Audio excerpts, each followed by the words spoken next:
On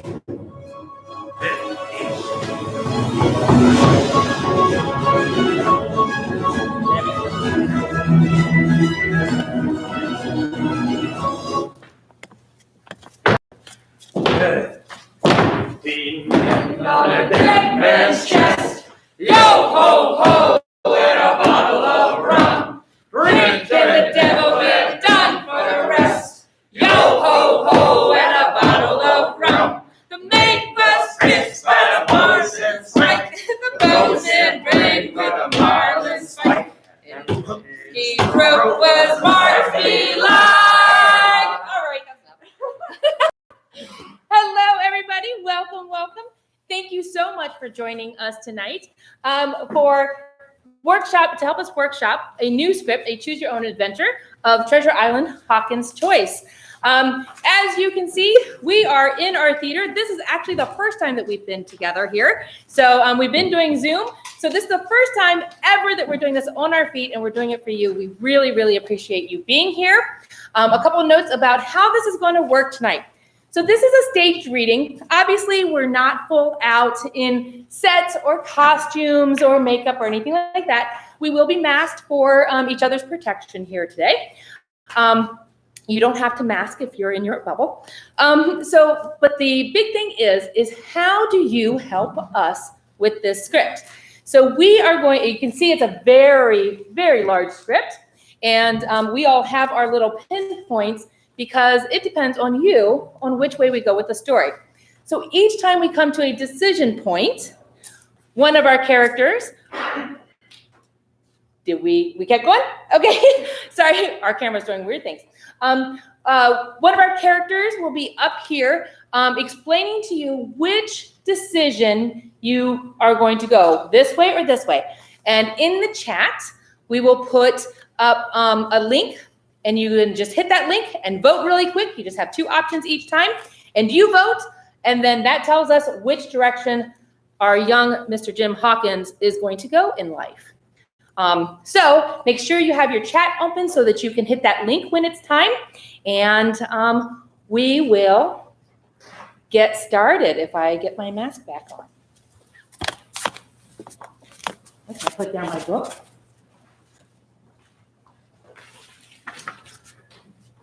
Aye, Captain. This blessed storm's gonna be the end of us all. Captain, where be the treasure? And the 6 swabs that went with you. Where's me mate other dice? The treasure, your mates. Stay and look if you like. But for the walrus, we're away and anchor and sailing out before low tide. Best follow me if you don't want to be marooned. Ahoy! Welcome, ye scurvy-infested swabs. I'm here to tell you the story of Jim Hawkins, a boy making decisions he ain't ready to make at such a young age. He's thrust into situations with buccaneers you never thought possible. What you expect a young man to do when his acquaintances include noble magistrates, scallywag pirates, revenuers that would die for king and country, and manipulators out to best themselves regardless of if it causes pain and ruin. 'Tis easy for a lad raised right pious by a loving mum and father to navigate calm and righteous waters. The challenge lay in those that would use the lad to further their own greedy selves. The ends justify the means, mate. And I think you're smart as paint till I need to paint the deck with your blood. Whilst you fussy lot sit back and watch his life given all sorts of moral judgment and the like. Oh, I think he should have done this. Or, oh my, he don't have the courage to do that. What a coward.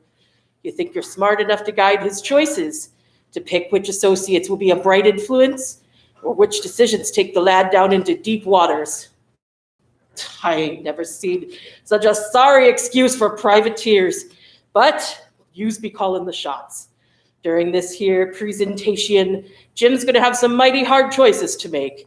Mighty hard. So we're going to give him a break and let you make the choices. Yous think you can separate the light from the dark? Briny waters them is, mate. What? You scared? No? Well, you should be.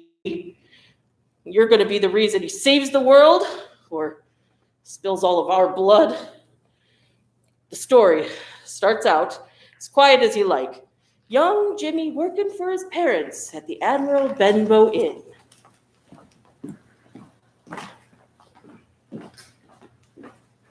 15 men on the dead man's chest. Yo ho ho and a bottle of rum. Sir? Rum, boy. Rum. The nectar in those bottles over there? Behind the bar. Now, 'tis a handy cove and a pleasant situated grog shop. Much company, mate. Boy, what's your name? Jim Hawkins, sir. Well, Jim Hawkins, do you get many visitors here? Excuse me, sir. How can we help you? What? The young...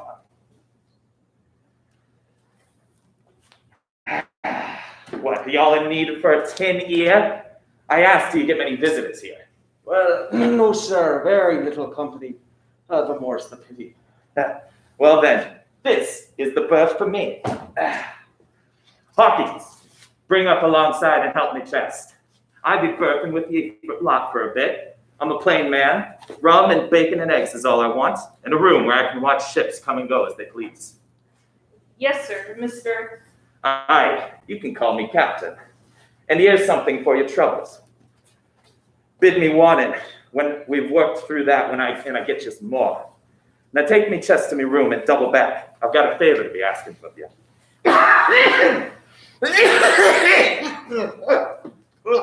The devil's gonna get you soon.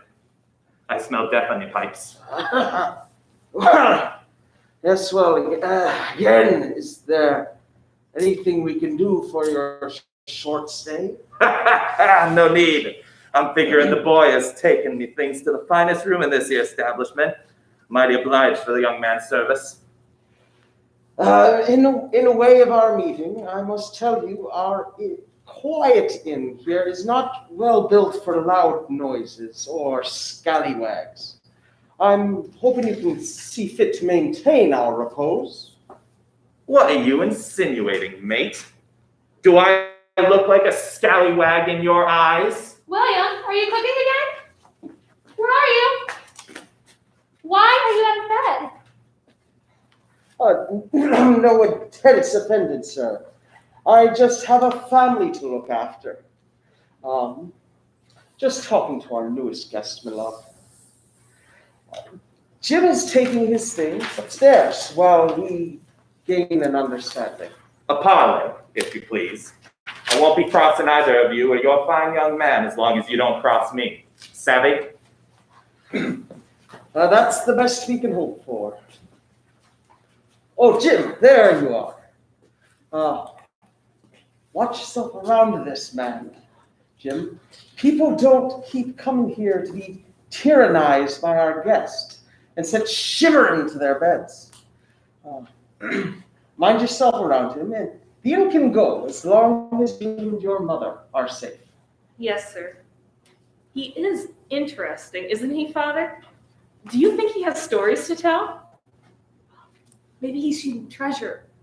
Or pirates. Or maybe he is one. Go on now and help your mother with him. I need to go and lay down. And Jim, learn from him. The choices he's made has shaped his life, and the ones you make will shape yours. Right or wrong, we are the sum of our experiences. I want the world to share in the bright future ahead of it. Yes, sir. I'll be careful. Boy, get over here. I need to put you to work for me. Yes, Captain. What can I do for you? What you can do for us. I need you to keep a weather eye for any seafaring men come this way. I'd be meaning to steer clear of the lot. Reforming myself, I am. We mostly just get people who know my parents. I've known most everyone all my life, so I ought to be able to do as you ask, sir. Aye, good lad. And pay special mind to any mate that has only one leg. One leg, Captain. Boy, were you in some sort of accident when you was younger? Did your mother drop you on your head and armed your earring? Yes, a seafarer with one leg. He'd be the devil incarnate. So you must be alert. You must alert me the moment you see him. I can, sir, but just so I'm not mistaken, is there anything else you can tell me about him? Is he a pirate? Are you blind too? One leg. What else would you need? I'm seeing you want more. Fine. On a stormy night, when the sea roars and the wind shakes the four corners of this here house, you'll see him coming in 1,000 different forms, with the same number of diabolical expressions. His leg could be cut off at the hip, cut off at his knee, or maybe he never had but one leg in the center of his body. Know this. He'd be the one to spy you through his bloodshot eye and chase you over the hedges and through the house until he corners you. You'll be sobbing and snotting to spare your life, and it don't matter. The monster will cut out your tongue just to keep you silent while he slowly tears off your limbs one by one. Now, if that's enough, rum, boy. I need rum.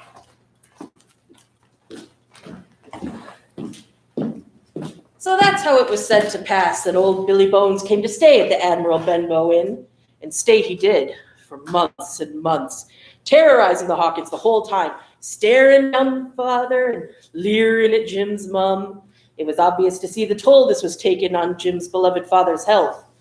Jim, though, misguided lad, couldn't help watching and sizing up Billy. He was strong like his father had once been, but brash and unapologetic. If you didn't know any better, you'd think the boy admired the old pirate. This kept up until Jim's father took a turn for the worse. They had to send for the doctor, Dr. Livesley. The Sawbones didn't take kind to Billy's way of keeping company. Dr. Livesey, thank goodness you've come. Well, it is just through here. Hi, Jim. What's the need for the witch doctor in this house? My father has taken ill, but hopefully the doctor can fix him up again. Aye, for you. Hopefully. For me, rum. Boy, get me my rum. 15 men on the dead man's chest. Yo-ho-ho, and a bottle of rum. What is that Drink racket? in Do the you not devil. know we have an ill man here that needs his peace? Well, pardon me, your lordship. I'd be figuring a fancy doctor like yourself would have no time in making a body bag and escorting that loose pile of flesh to his grave. He lived long past what a good man would call usefulness. Now, hold here, good sir. I believe I asked for silence and not a continuing spew from your maw. Or maybe I can pin you to the wall and we can engage in a cheerful conversation like how long you stay there. If you do not put that knife this instant in your pocket, I promise you shall hang at the next assizes. Now, sir, since I know there's such a fellow in my district, you may count. I'll have my eye upon you day and night. I'm a magistrate, and if I catch a breath of complaint against you, well, I'll have you hunted down and routed out of this. Let that suffice. Good riddance to you. Boy, rum.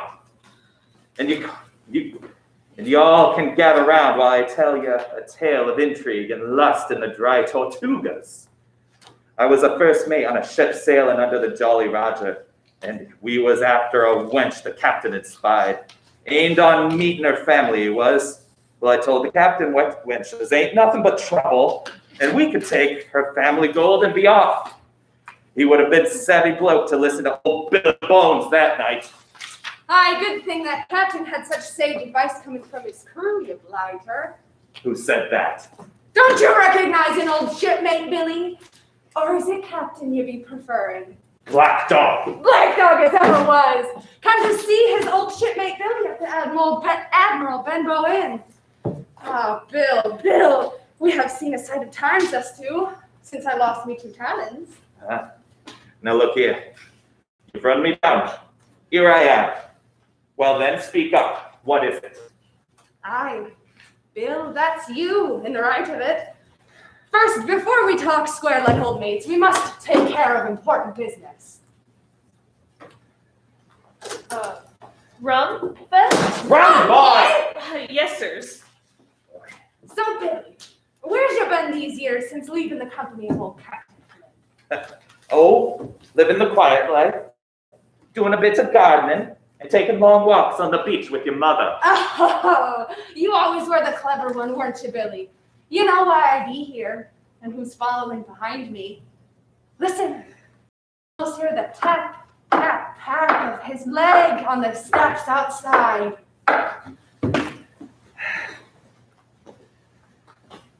Shut your mouth. There ain't no reason for him to be after. Jim, thank you, boy. Now off with you. Mind your own business. We'll have no more of your keyhole spying. Flint's treasure, Billy. He knows you got the map. We knows you got the map. Sent me here to invite you back to the company. Not Flint's company, but the same shipmates all alike. Said you'd be welcomed back nice and proper, like a son coming home. Aye, a son soon to have a spike through his heart. And while that beast makes an example out of him. You know that's not his style. Come back, Billy. You won't have to swing from the yardarm like the others. No. And then end of it. If it comes to swinging, swing all, I say. And at this point, there's a fight between Black Dog and Billy Bones. Black Dog's arm is wounded. They both chase towards the door. Black Dog exits. And Jim enters. Jim, my boy. Rum? Right. Yes, my boy. I must get.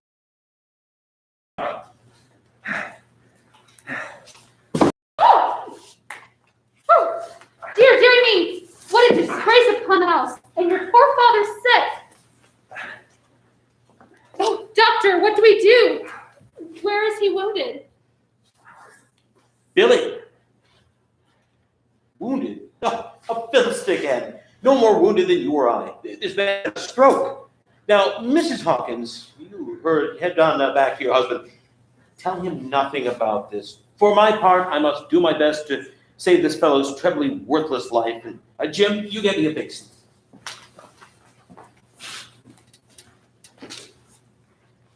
I see a tattoo sketch of the gallows right here on his arm. Well, that's prophetic. And now, Master Billy Bones, if that be your name, we'll have a look at the color of your blood. Jim, are you afraid of blood? No, sir. I mean, maybe a little, sir. I mean, it's not my blood, right? Good. Well, then you hold the basin and we'll cut him open smartly. Well, where's Black Dog? There's no Black Dog here. You have been drinking rum. You had a stroke. And I've just dragged you headforemost out of the grave. Now, Mr. Bones. That's not my name. Not much if I care. It's the name of a buccaneer of my acquaintance, and I'll call you by it for the sake of shortness. What I have to say to you is this.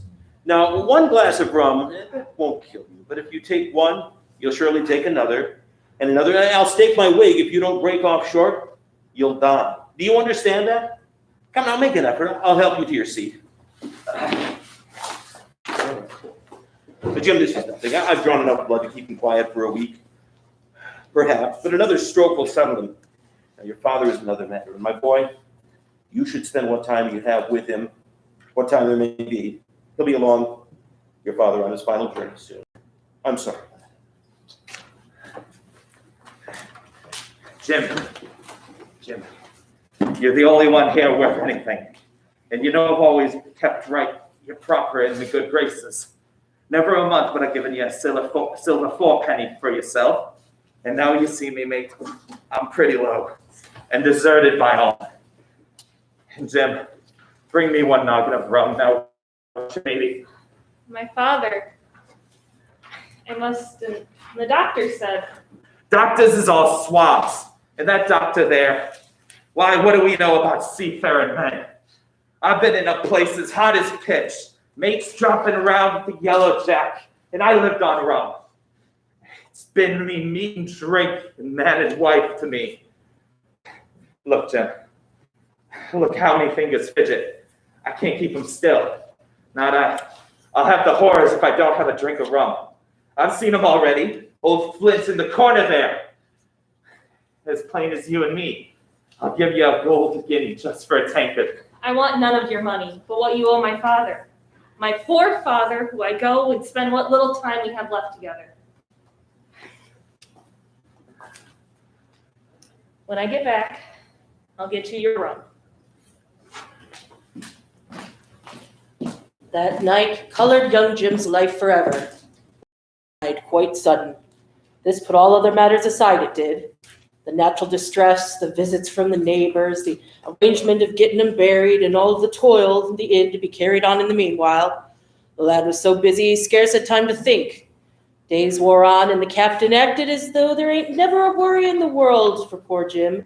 Carried on screaming for his rum, hobbling up to his room for rest, and down to the bar for food and drink. Billy was getting weaker, not stronger, and was on his way to meet Davy Jones, to be sure. Why, he even stopped singing his horrid 15 Men song and sang a nicey love song like he was courting a lady. But no lady was coming for Billy, just a blind pew.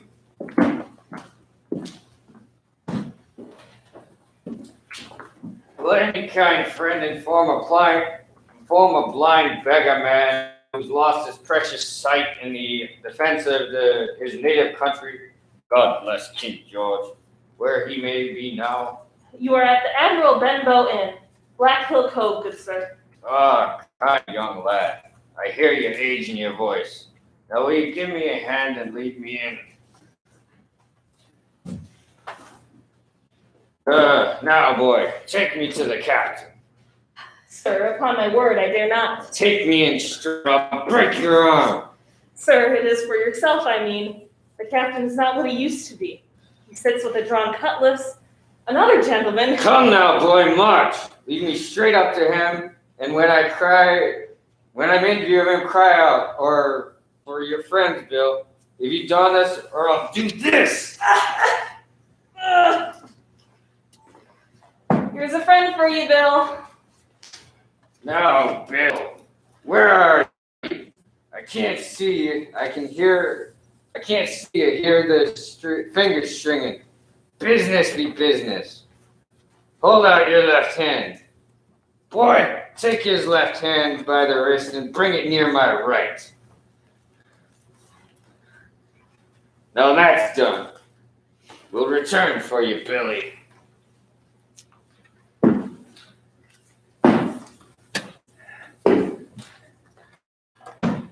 $10. 6 hours. We'll do them yet. Mother! Mother, the captain's hurt! He's dead, Jim. Yes! A blind man just left. He knew the captain. The captain was all kinds of troubled by this piece of paper he gave him. He said 10 o'clock and then jumped up ready to fight. The fight took him before he even started. Jim, did this blind man say anything about coming back? He said, we'll return for you, Billy. There's a queer dislike he had for the captain. I'm certain he'll be back with others. The paper that frightened him to death, here it is. It says you have until 10 o'clock tonight. A peculiar black charcoal spot on the other side. Then I suppose that is when they will return. Jim, we need to get to the neighbors and get some help. After we get what we're owed. Quick, draw the blind and bolt the door. I will not lose money that belongs to my fatherless boy. I'm sure he has something of worth in his old trunk. Jim, come help me. We have to get the key off of him. Ugh, I can't stand death since your father. I'll get it. Perhaps it's around his neck? You get the key, I'll go get the trunk. I can run down to the hamlet and get help from our neighbors. Even send one on to get the good doctor magistrate. Surely several men will come and help us. Maybe even with muskets loaded. Ugh. Whew. Nothing but tobacco and tar. What a stench. Clothing, pistols, shells. What in the king for? Here's a piece of and a bag of coins. I'll show these rogues that I'm an honest woman. I'll have my dues and not a farthing over. Now let's see. What? Let's just take the whole thing and be done with it. Jim Hawkins, I do not care if this man was a weak-hearted sailor and a scallywag. I will make an example of this moment and you will learn well. Something your father would have expected of both of us. Now we have time. You go to Hamlet and get help. I'll finish up here and see if we can't arrange a decent end for this marauder. Mother, I shouldn't. I need to stay with you. I don't want to leave you alone and unprotected. Oh, Jim, there's plenty of time and plenty of charitable neighbors.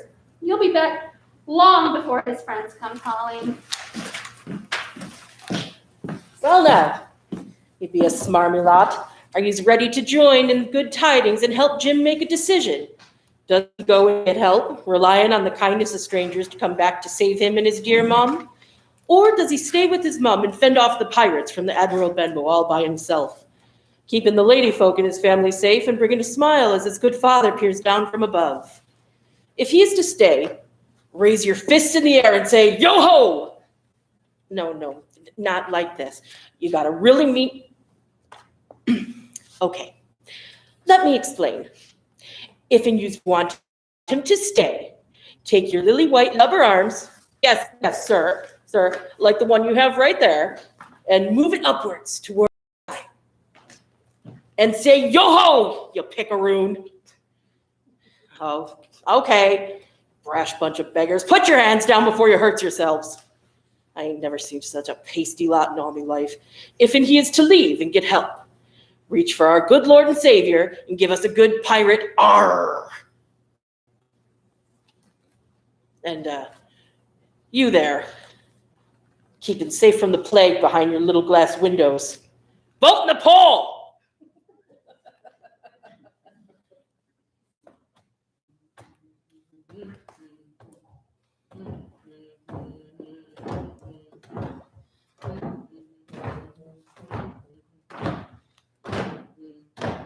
I see you. You, the brown chair. Get a move on. The poll's been open. See, it's really not a difficult decision. Yo-ho or arr.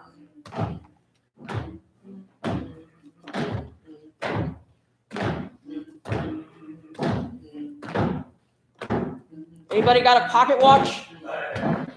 A sundial?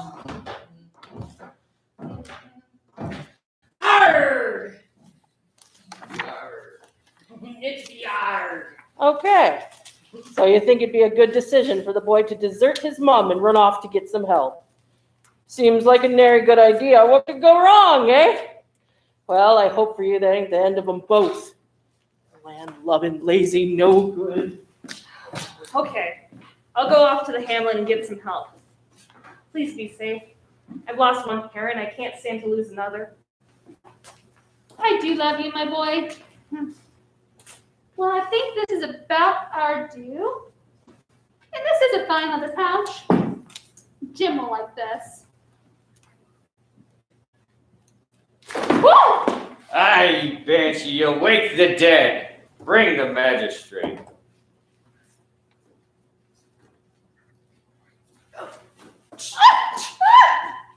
Stab! Mother, I heard a signal from the bay. The frightful noise. 10 o'clock. Coming. Pew, you're not supposed to be out there. Oh, gosh. I'm so sorry.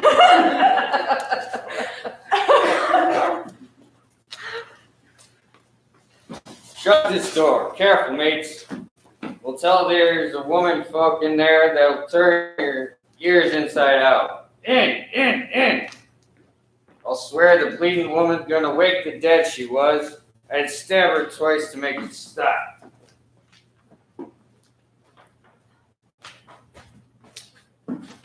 Bill's dead! Search it. Search ye shirking lovers, and the rest of ye find me chest. Oh, here it be. Billy Bones' chest. They've been here before us. Someone turned the chest out alone aloft. Is it there?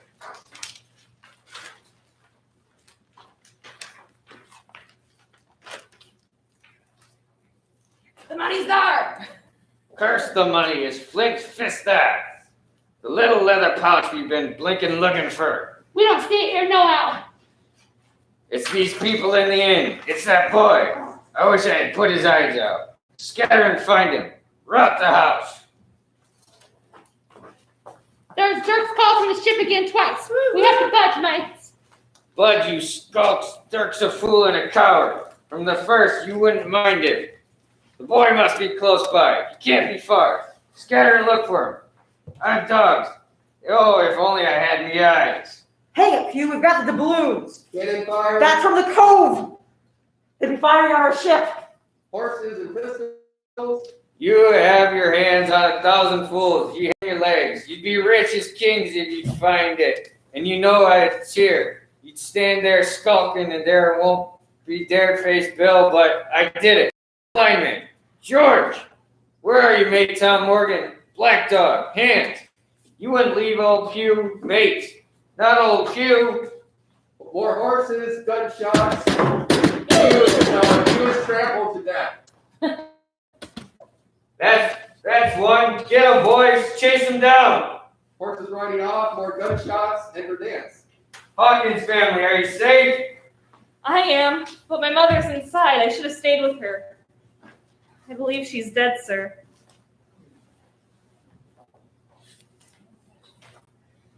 Stay here, lad. I'll fetch your mother. I'm sorry, lad. She's gone. It appears the Yankees is a total loss. Lucky for you, we heard the troubles that this lot caused at Kitty Hole, and we'd be heading to raise the trash back to their ship. You have your life, lucky boy. Look at this mess. You'd reckon they got what they came for? Lucky. I think they were looking for this. And I should like to get it put in safety. To be sure, boy. Quite right. I can take it if you like. I thought perhaps Dr. Livesey. Perfectly right. Perfectly right. A gentleman and a magistrate. And now, come to think of it, I might as well ride round there myself and report to him and the squire. Master Pew's dead. Not that I regret it, but he's dead, you see. And people will make it out against an officer of His Majesty's revenue. If they can make it out, they can't. Come, Hawkins. I'll take you around to my hand.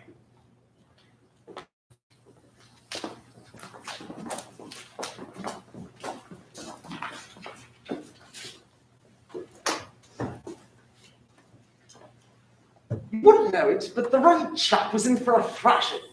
The ever faithful Dance being there to hold me back, but... Yeah, well, you said it. The nerve of some folks. Of course, had you kept silent on the matter of the secret that last year, you may have avoided the whole affair.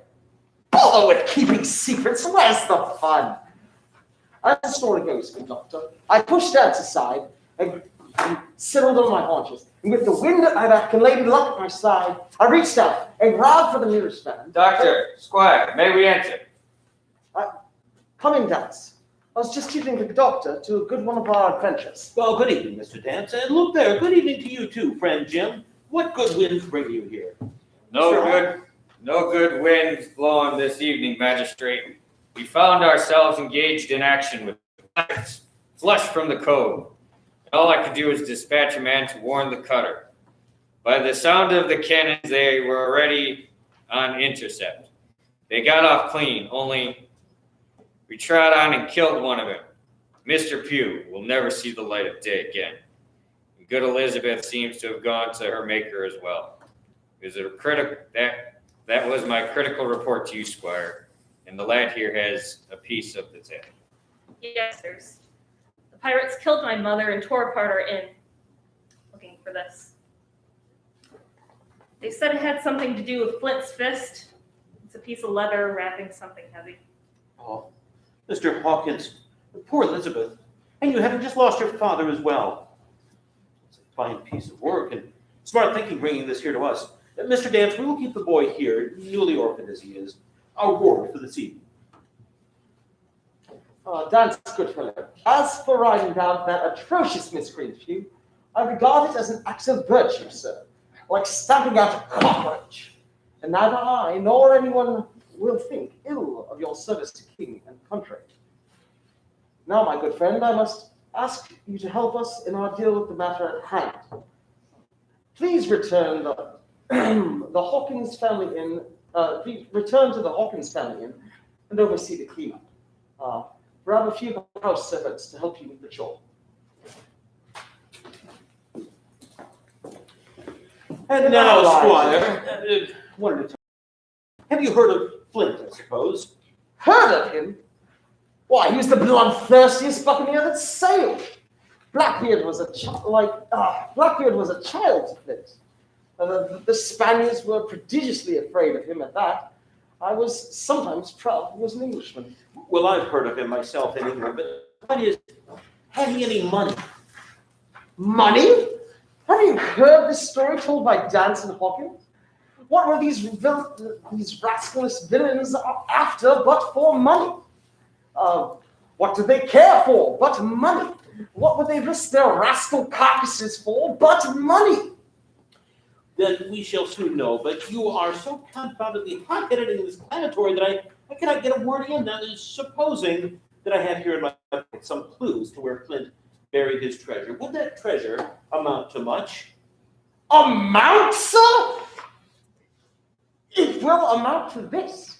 If we have that clue you talk about, I'll fit out a ship in Bristol Dock and take you and Hawkins there along. I'll have the treasure if I search a year. Very well, very well. Let us just open this packet and lay it out to see what we have.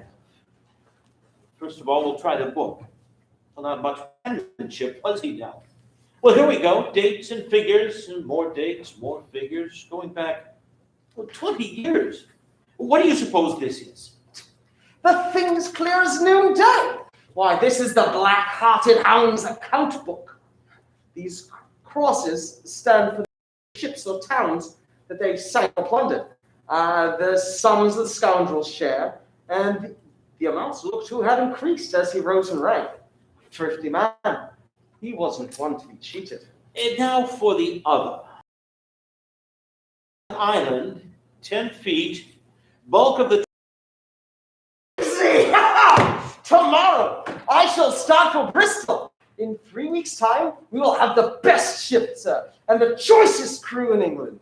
Hawkins shall come as cabin boy, and we will be much better there than as a ward of the state.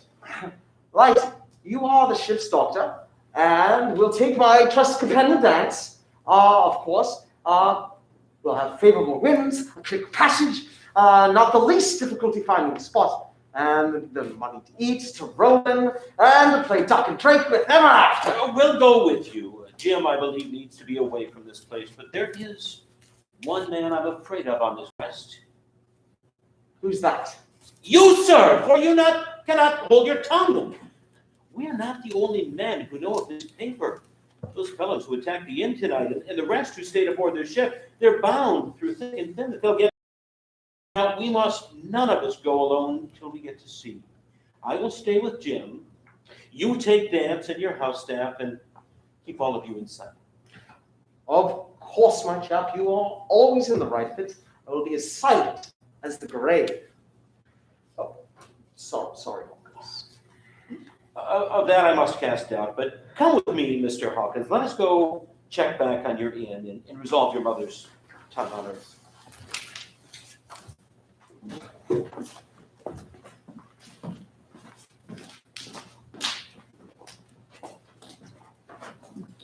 Mr. Dance, a moment, if you will. The squire has asked if we to have you report to him instantly, please. Obliged to do so, magistrate. Where is he at this hour? You'll find him either at home or blabbing his way down the road toward Bristol, I imagine. Please do hurry and... I'm not right sure what you're saying, but I'll accompany him with the spirit until I see you again, sir. Oh, Elizabeth, it has been a rough and tumble month for you, has it not, with the death of your beloved and these ruffians spoiling the Admiral? My promise to you, Elizabeth, is it will improve your prospects, but not nearly replace the love of your parents. What say you? I don't know, sir. Now that I'm entirely alone, what will happen to the inn now that they're both gone? Oh, dear boy, we'll see to that. I'm sure the squire will send his people to fix up the place, a new chair, fresh coat of paint on the walls. I'm not sure. Jim, your father would want this for you to show the world the bright future you have in store, as I remember him saying. The choice is yours to shape your life. Well, there you have it. Another pint in young Jim's life that a choice would make a fearful difference. Now you may be thinking, this is where you get to chime in and help direct the young man. Maybe he just stays at the inn instead of searching for treasure. Huh? You think? No! Well, that would give our story right to the brisket right there, would not?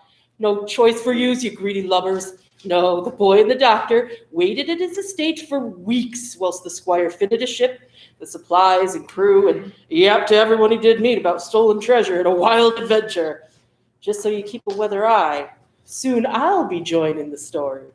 Me acting debut it is. So, the boy and the doctor met Trelawney at the docks in Bristol. Ah, good show, good show. Ah, here you are at last. It seems like a new age since we've seen each other. Mr. Dance here tells me that you found a fine ship. It's christened the Hispaniola. She's right this way.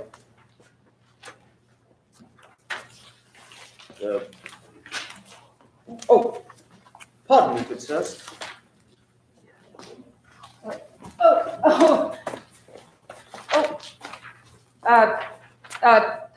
Sorry, we're on the way of a gentleman like yourself, on the way to see treasure.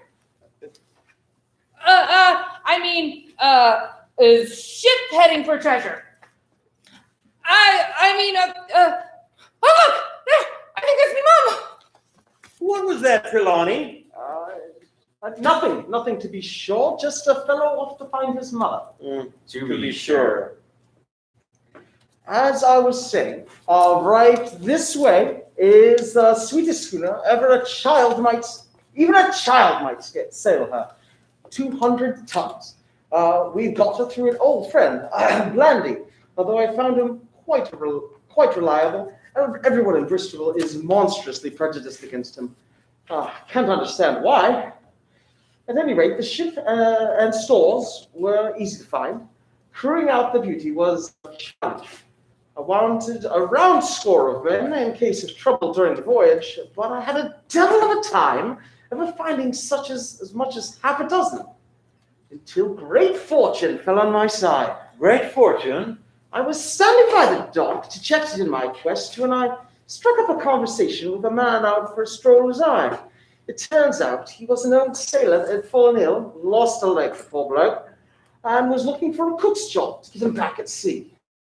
He had hobbled his way down there that morning to get the smell of the sea salt in the air. Quite a fortuitous engagement. That's what I thought. His name was Long John Silver, and it turns out I found myself quite more than just a cook. You don't say. Between Silver and myself, in just a few short days, we were able to fill out my crew. We had tried a score of days, we couldn't even get a handful, and he saved me some trouble. Two of the 6 or so I managed to find were, how did he tell it? Just the sort of freshwater swabs, as we had to fear in adventures of importance. So you let them go? Well, of course I did. And Silver found us a perfect first mate, a man named Aaron. However, I did have to disappoint Long John in that Blandy had already dug up a sailing master for the voyage of the captain's ship.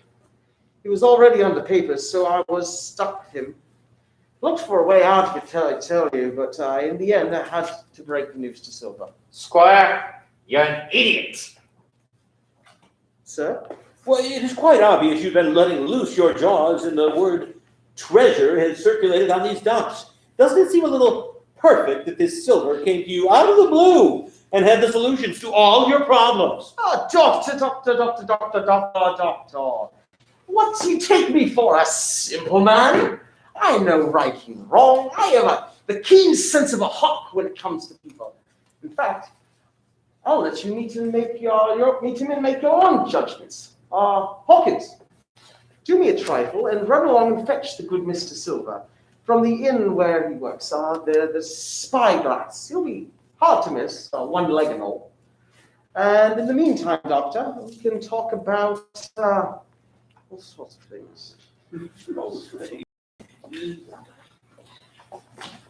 Hard to miss. One leg. I've heard that one before. What's the name of that inn? Spyglass, I think. Transitioning to the Spyglass Inn with all of Iris. Alright, we think the boy had the map, but with the revenuers coming, we had to tail back to the ship. You pew behind whilst you're at it. He won't know loss. Probably should have gone years ago.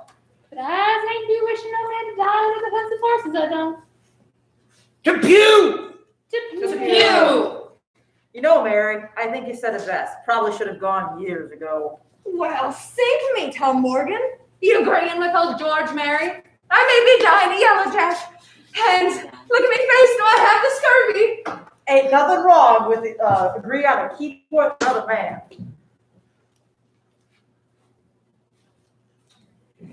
You ain't passing that bilge water to us calling it rum. Mary, ain't your captain yet. He can crawl out of this dung bee and join us before the mast. Well, look who we have here. Nice of you to catch up with us, Ann. Are we all on the same page now? Yo ho. The boy's coming. That squire sent him looking for you, John. Aye, as we talked, lads. Now don't what ye go south on our plan, or you'll be realizing why dead men tell no tales. What's this? Excuse me, sir. Bugger off. Miss, could you help me? Did you see the sign saying inquiries here? No, must have misplaced it.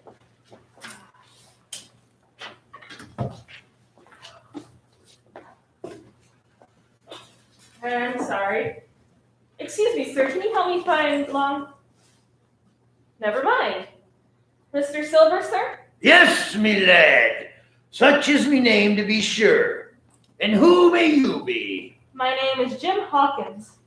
Oh, Jim Hawkin. You're our new cabin boy. Pleased to see you I am. Very sorry to hear about your parents, me boy. Bad piece of luck for certain. Thank you. Oh, stop him! It's Black Dog! I don't care two coppers who he is, but he hasn't paid his score. And run and catch him. Who did you say was Black what? Dog, sir. Has Mr. Trelawney not told you of the Buccaneers? He was one of them. Oh, yes, well, in me house? One of those swabs, was he? Was that you drinking with him, Morgan? Now, Morgan, you never clapped your eyes on Black Dog before, did ye now? No, sir. You didn't know his name, did ye? No, sir. By the powers, Tom Morgan, this is good for you. If you had been mixed up with the like of that, ye never would put another foot in me house. And what was he saying to you? I don't rightly know, sir. Do you call that a head on your shoulders or a blessed dead eye? Don't rightly know, do ye? Come now, what was he jawing about? Voyages, captains, ships? Pipe up now, what was it? Well, we're talking of keel hauling, sir. Keel hauling, was ya? And a mighty suitable thing, too, and ye may lay to that. Get back to your place for a lubber, Tom. He's quite an honest man, Tom Morgan, only stupid. And now, let's see. Black Dog. No, I don't know the name, not I. Yet, I've seen the swab. He used to come here with a blind beggar he used. I knew the blind man, too. His name was Pew. He killed my mother. It was. You. There were his name for certain. He looked a sharp, he did. If we run down Black Dog, now there'll be news for Captain Trelawney. He talked to keel hauling, did he? I'll keel haul him. Sorry, Silver. Got away. Oh, now, what's Captain Trelawney to think? Here I have this confused son of a Dutchman sitting in me own house, drinking me own rum. Now, Hawkins, you do me justice with the captain, won't ye? You're a lad, ye are, and smart as paint. I see that when you first came in. What could I do, this old timber to hobble on? Why, shiver me timbers if I hadn't forgot what the blighter owed me. Why, what an old sea calf am I.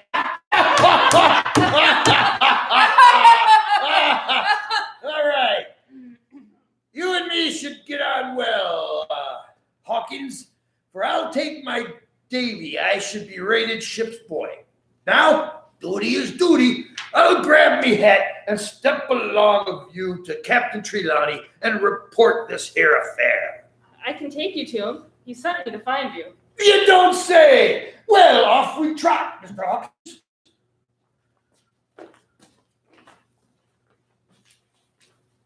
We're transitioning to back out of the spyglass back to Briscoe Docks, where Jim and Silver walk on to Lightning. Mr. Silver, the squire and doctor are ready to get under sail.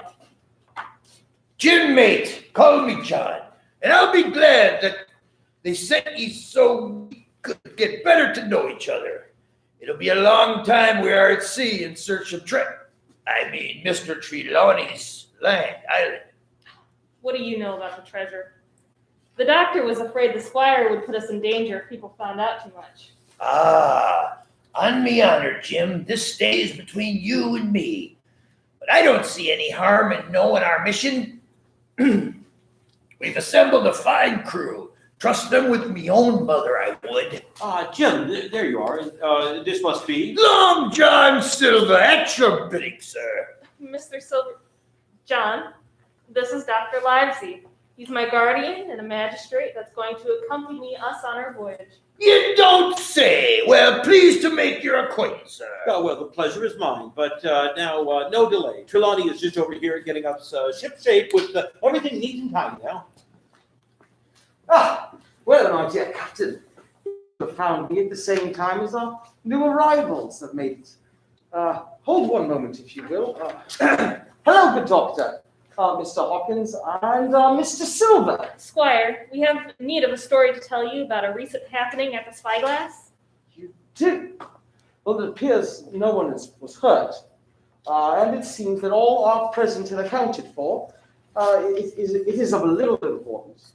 I have the captain who's talked with me. Mr. Trelawney, it is important. Come away, Hawkins, and have a yarn with old John. Nobody more welcome than yourself, my son. I keen use your help in the kitchen.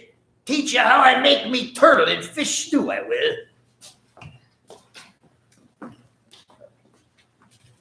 Very good, man. Now, good captain, what's new grievance have you to have with me that I can pile rest? Sir, now that we are alone, best to speak plain. I don't like this cruise. I don't like the men, and I don't like my officer. That's the short and sweet. Perhaps you don't like the ship? I can't speak to that, sir, not having seen her tried. She seems a clever craft. More I can't say. Possibly, sir. You do not like your employer. Stay a bit. No use of questions but to produce ill feeling. Now, the captain has said too much or he said too little. I'm bound to say I require an explanation of his words. You don't like this cruise. Now why? I was engaged, sir, on what we call sealed orders to sail this ship for that gentleman where he should bid me. So far, so good. But now I find that every man before the mast, aye, every person wandering in town, knows more of our cruise than I do. I don't call that fair. Do you? No, although not surprising, I do not call it fair. Next, I learn we are going after treasure. Here for my own hands, mind you. Now, treasure is ticklish work. I don't like treasure voyages on any account. And above all, I don't like them when they are secret, particularly when the secret is told to the parrot. Silver's parrot? That be one on our voyage, but I mean it as a way of speaking. Lagged, I mean. It is my belief neither of you gentlemen know what you are about, but I'll tell you my way of it, life or death in a close run. That's clear, I dare say, true enough. We take the risk, but we are not so ignorant as you believe us. Next, you say you don't like the crew. I don't like them, sir, and I think I have the choosing of my own hands. Perhaps you should. Perhaps my friend should have taken you along with him, but the slight was unintentional. And you don't like the first mate, Mr. Arrow, is it? I don't, sir. I believe he's a good seaman, but he's too free with the crew to be a good officer. A mate should keep himself to himself. Shouldn't drink with the men before the mast. Do you mean that he drinks? No, sir. Only that he's too familiar. Well, now that's the long and short of it. Tell us what you want. Very well. Gentlemen, are you determined to go on this cruise? Like iron. Very good. Then, as you've heard me very patiently, hear me a few words more. They're putting the powder in the arms in the forehold. Why not put them under the cabin? First point. Then you are bringing 4 of your own people with you. Why not give them berths forward, here beside the cabin? Second point. Any more? 1. There's been too much blabbing already. Far too much. I'll tell you what I've heard myself. That you have a map of an island. That there's crosses on said map to show where the treasure is. And that the island lies at 42 degrees, 58 minutes, 15 seconds north, by 82 degrees, 25 minutes, 30 seconds west. Those are the exact coordinates. But I never told a soul. The hands know, sir. Well, it must have been you, Lively, or Hawkins. It doesn't much matter who it was. Well, gentlemen, I don't know who has the map, but I make a point. It shall be kept secret from me and Mr. Arrow. Otherwise, I would ask that you let me resign. I see you wish to keep this matter dark and make a garrison out of the stern part of the ship, manned with our own people and provided with all the arms and powder on board. In other words, you fear a mutiny. Sir, I deny your right to put words in my mouth. No captain would be justified going to sea at all if he had ground enough to say that. I believe Mr. Arrow totally honest, as are some of the men. But I am responsible for the ship's safety. I ask you let me take precautions or resign my berth. Now, Captain, I dare say that when you came to talk with us, you meant more than what you did just now. Doctor, you are smart. When I came in here, I meant to get discharged. I had no thought that Mr. Trelawney would hear a word. And no more! Had Livesey not been here, I would have seen you to the deuce. As it is, I hear you and will do as you desire. But I think the worst of you. That is you please, sir. You'll find I do my duty. Trelawney, I believe you have managed to find at least one honest man to bring on board. My honest man is Silver, if you like.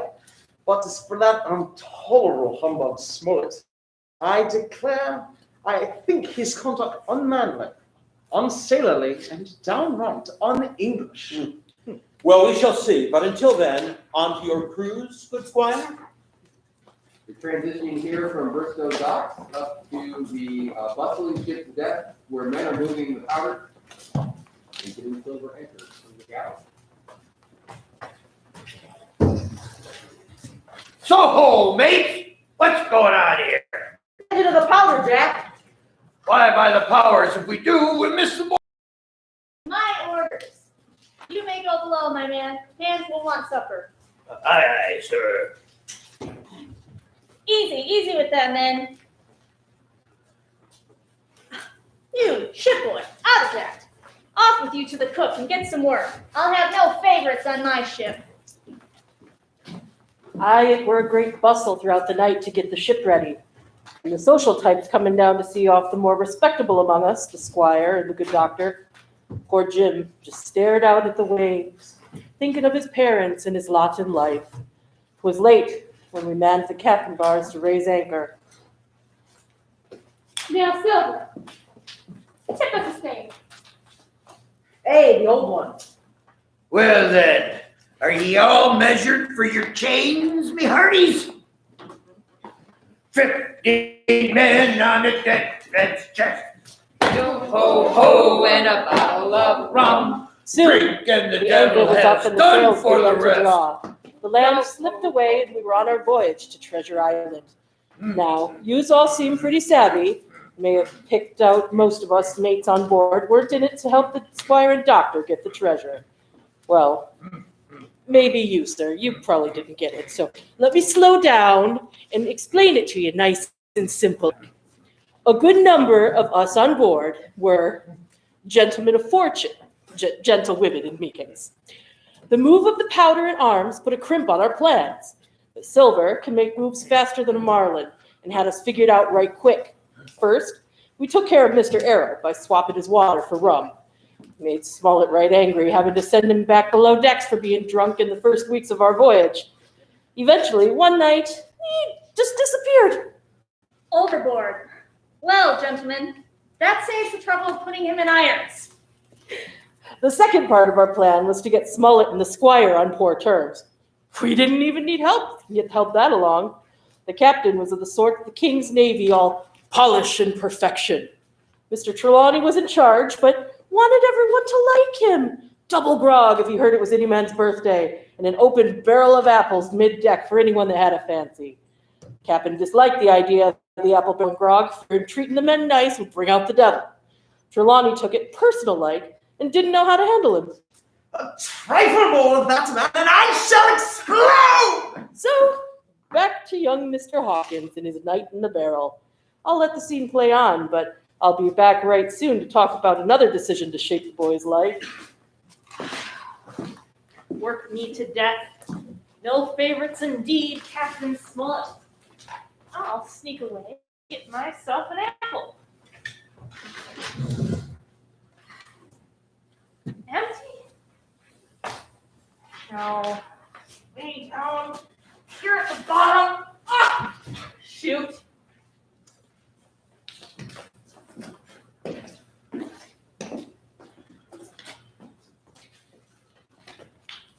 No, not I. Flint was captain. I was quartermaster, along with me Timberleg. The same broadside I lost me leg, old Pew lost his deadlights. It was a master surgeon that amputated me out of college and all, but he was hanged like a dog and sun-dried like the rest at Corso Castle. I sailed first with England, then with Flint. Men of fortune, if there ever was any. It was the flower of the flock, was Flint. During me time with Flint, I was putting aside a sum of money. Ain't bad for a man before the mast, all safe in the bank. And that's the key to living.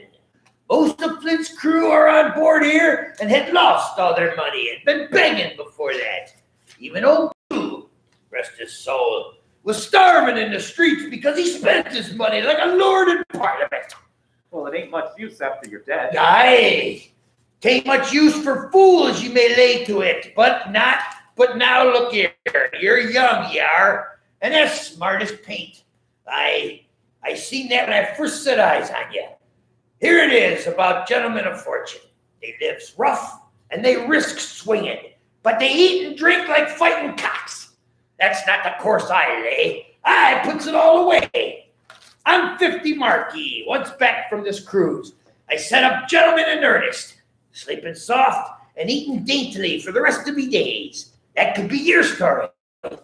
And how did I begin but before the mast, like you? Well, I tell you now, I didn't have a quarter like this, Dove, till I had this talk with you. But here's my hand on it now. Gentlemen of fortune, well, one and all. A finer figurehead for a gentleman of fortune I never clapped me eyes on. Job's squarely with us now. Oh, I know Job will square. He's no fool. But look here, here's what I want to know. I want to know, Silver, how long are we going to heave to? I've had almost enough of Captain Smollett. He's hazed me long enough, by thunder. I want to go into that cabin. I want their pickles and wines and all that. Israel, your head ain't much account. No, ever was. You'll birth forward, and you'll live hard, and you'll speak soft, and you'll keep sober till I give the word. Well, I don't say his nose now, do I? What I says is when. That's what I says. I'll tell you when. The last moment I can manage, that's when. We got Captain Smollett sailing this blessed ship for us.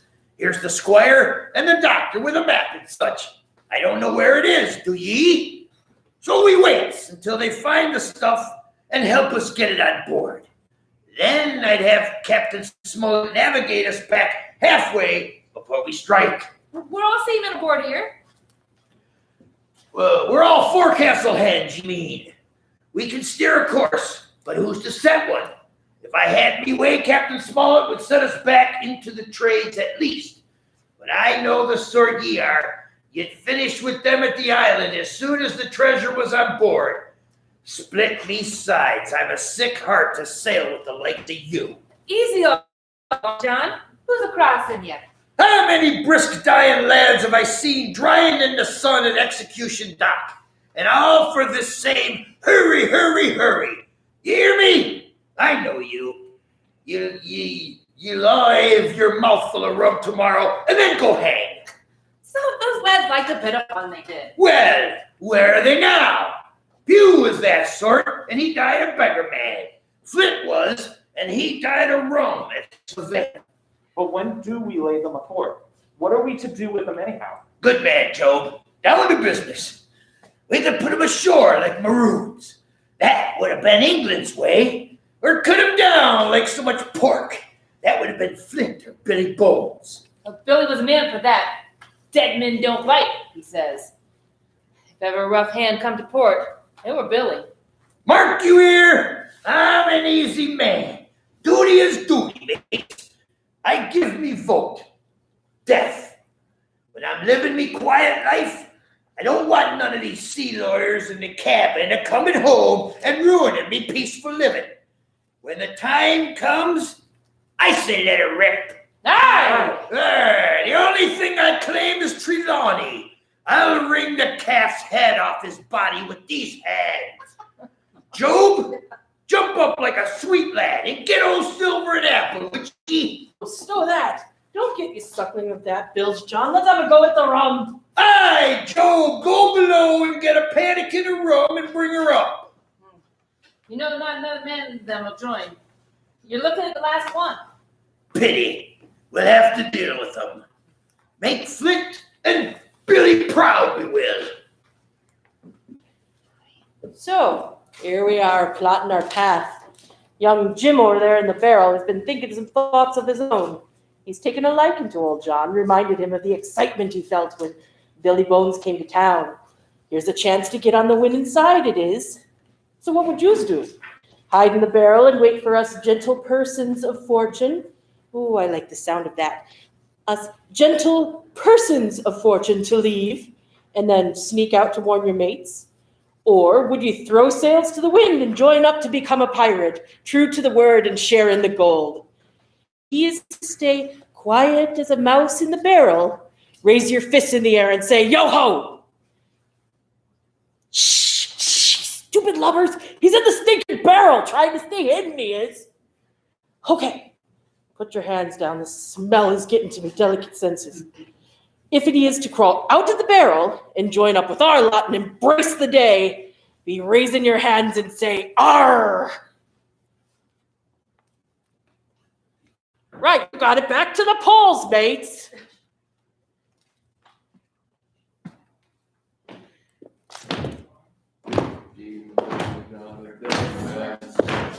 Ho, ho, and a bottle of rum. Yo, ho, ho, and a bottle of rum. The maid was fixed by the bows and flight, the bows and braid with a hard light. Oh, you in the blue recliner, stop that right now. Oh, there's children watching this show. With a bottle of rum.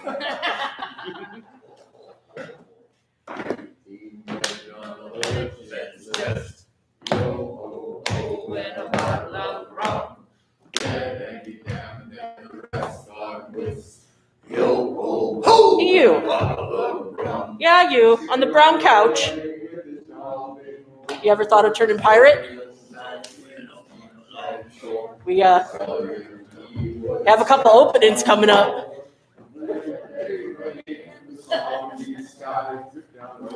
That's what I like to hear. Yo ho ho. Yo-ho! Looks like yo-ho! Yo!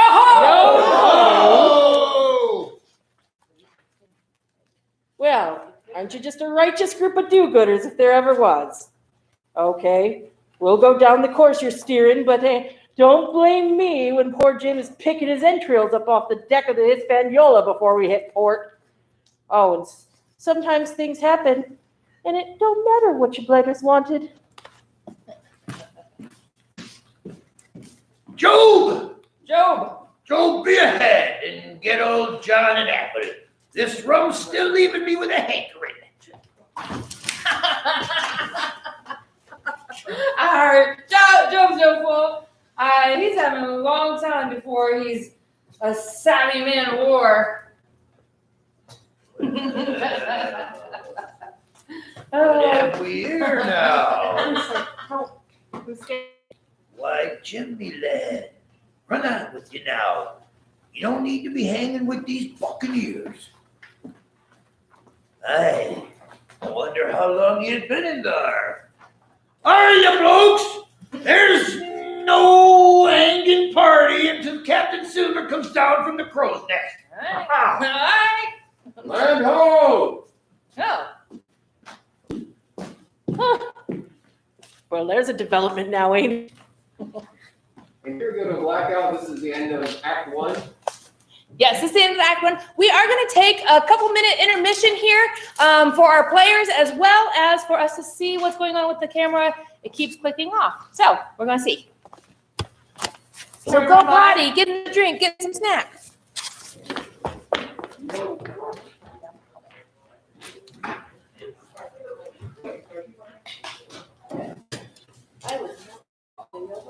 No?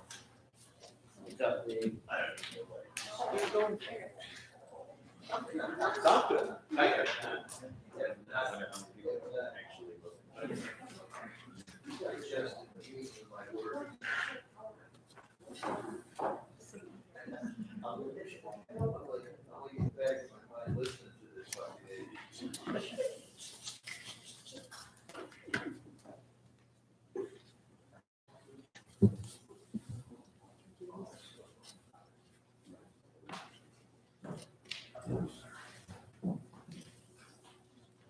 Sorry, there's no music, everybody.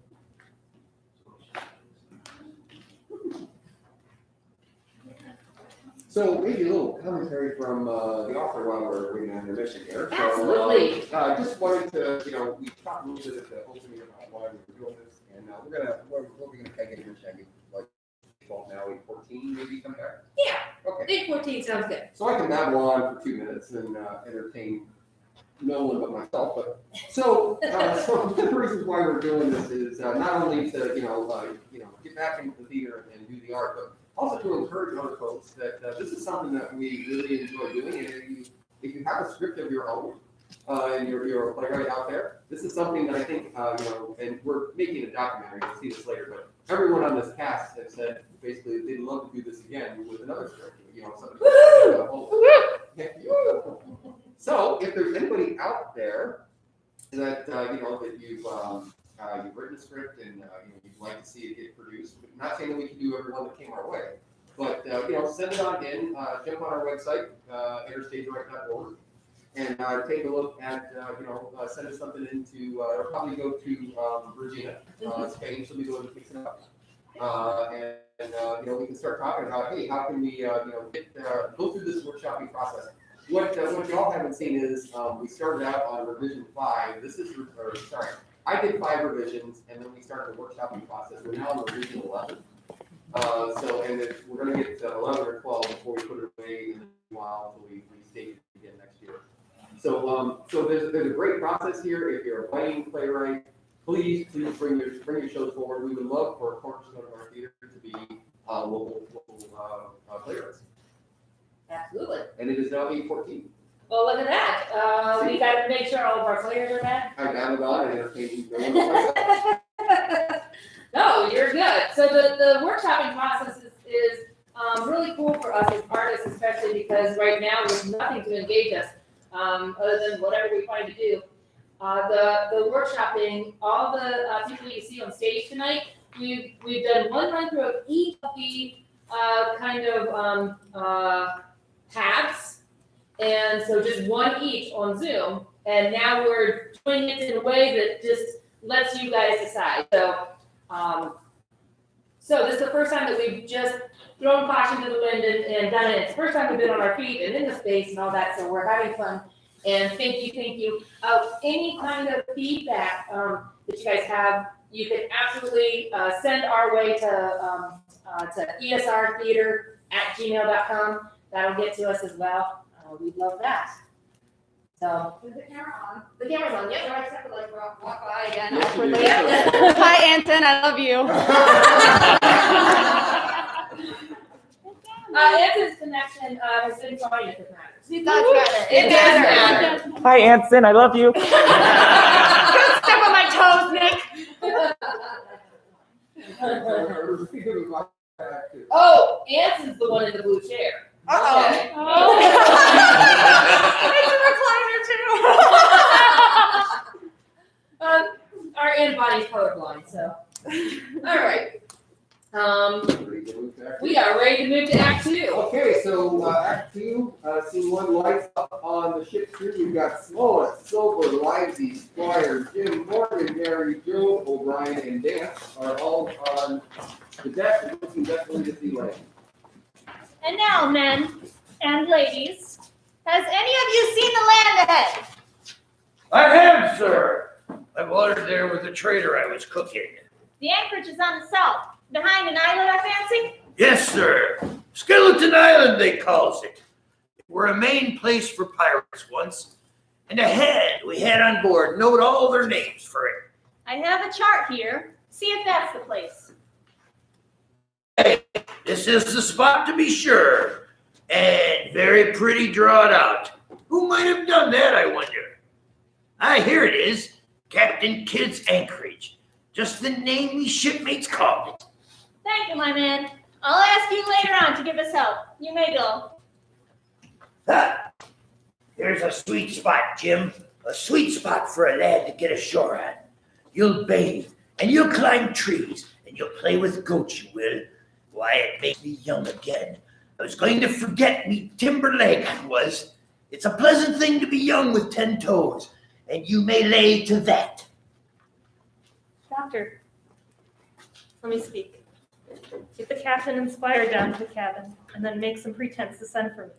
I have terrible news. Thank you, Jim. That was all I wanted to know. My lads, I have a word to say to you. This land that we have sighted is the place we've been sailing for. Mr. Trelawney, being a very open-handed gentleman, has just asked, and as I was able to tell him that every man on board has done his duty alow and aloft, he and I and the doctor are going below to drink to your health and luck, and you'll have the grog served out for you to drink to our health and luck. I think it handsome, and if you think it as I do, you'll give a good sea cheer for the gentleman that does it. Aye. And one more for Captain Smollett. Aye. Hawkin, you're wanted below by the captain.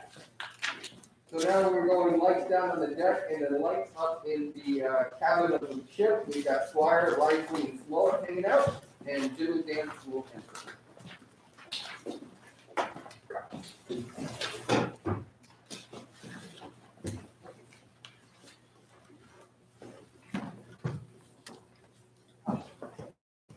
Thank you, Dennis.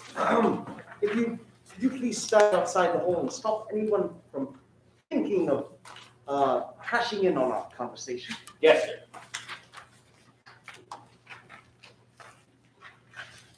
Now, Hawkins, you have something to say. Speak up. Well, sirs, I was out last night after my duties were complete, Captain, and I crawled into the apple barrel to find a piece of fruit. It was then that Mr. Silver and a few other sailors sat down next to me, and I heard their story.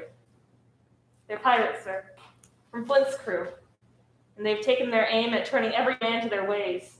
They converted Job while I was listening. The worst of it, sir, is after we find the treasure and return to the trades, they're going to kill the lot of us. Pirates, with John Silver as their captain. Jim, please take a seat. Alas, Captain, you were right and I was wrong. I own myself an ounce and await your orders. No more an ass than I, sir. I never heard of a crew that meant to meet me, but showed no signs before. For any man that had an eye in his head could see mischief coming. This crew baffles me. Captain, with your permission, that's Silver, a very remarkable man. He'd look remarkably well hanging from a yardarm. I see 3 points. First point, we must go on because we can't turn back. If I gave that order now, they would rise upon us at once. Second point, we have the time before us until the treasure is found. Third point, from what Jim describes here are faithful hands. This is going to come to blows sooner than later. We need to find what men can lay to and be brought to our side. Not a perfect match to their pirates, but it will have to do. We lay to until we know our men. Jim here can help us find the honest more than anyone. The men are not shy with him. Jim is a noticing lad. Hawkins, I put my prodigious faith in you. Well now, let's allow the men an afternoon ashore. If none of them go, then we hold the cabin and God defend the right.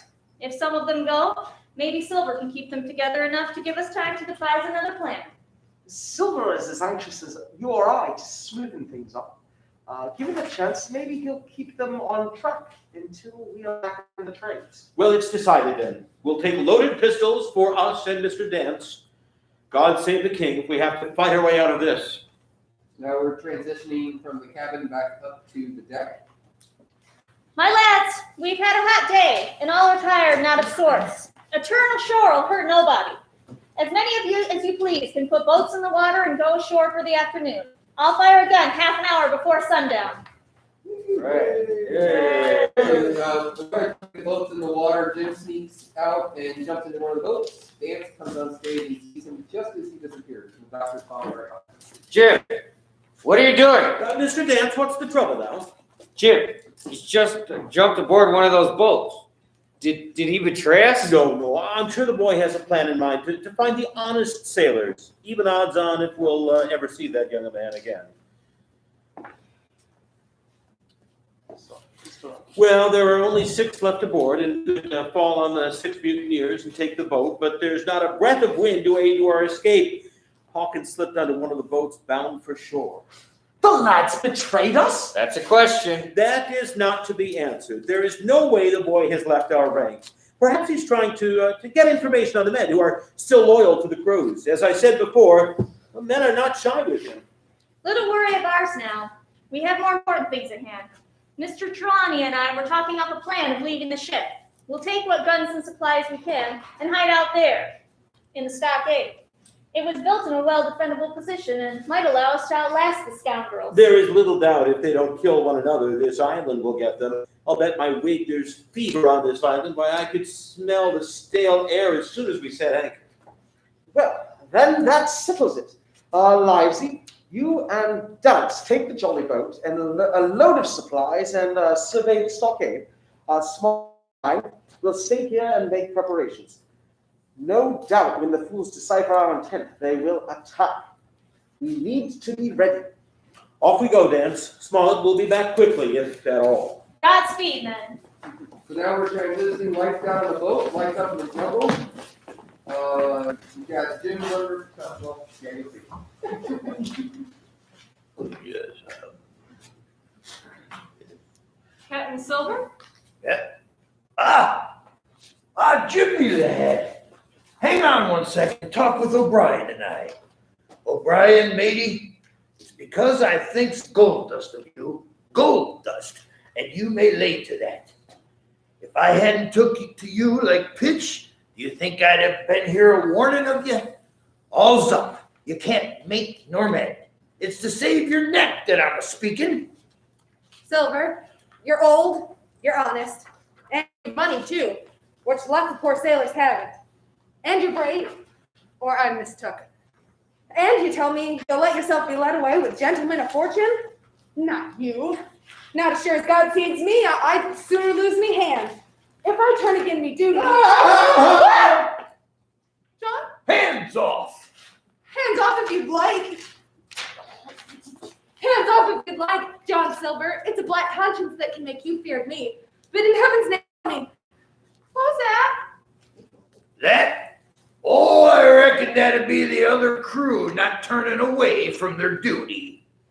Then rest their soul for a true seaman. And as for you, John Silver, long you've been a mate of mine, but you're a mate of mine no more. If I die like a dog, I die in me duty. You've killed mates like you've killed my mates, have you? But you can kill me too. But I defies you. While Brian's walking away, Silver's in the truck. Follow Silver, finish the job. Jimmy carried and rode away. Oh, that felt good. Jim, son, where are you going? Well, you'll be seeing how this worked out. Silver is joined by other pirates, any pirates. Tis a shame. Grab the body and let's dump him in the bushes. Let the wild animals take care of him.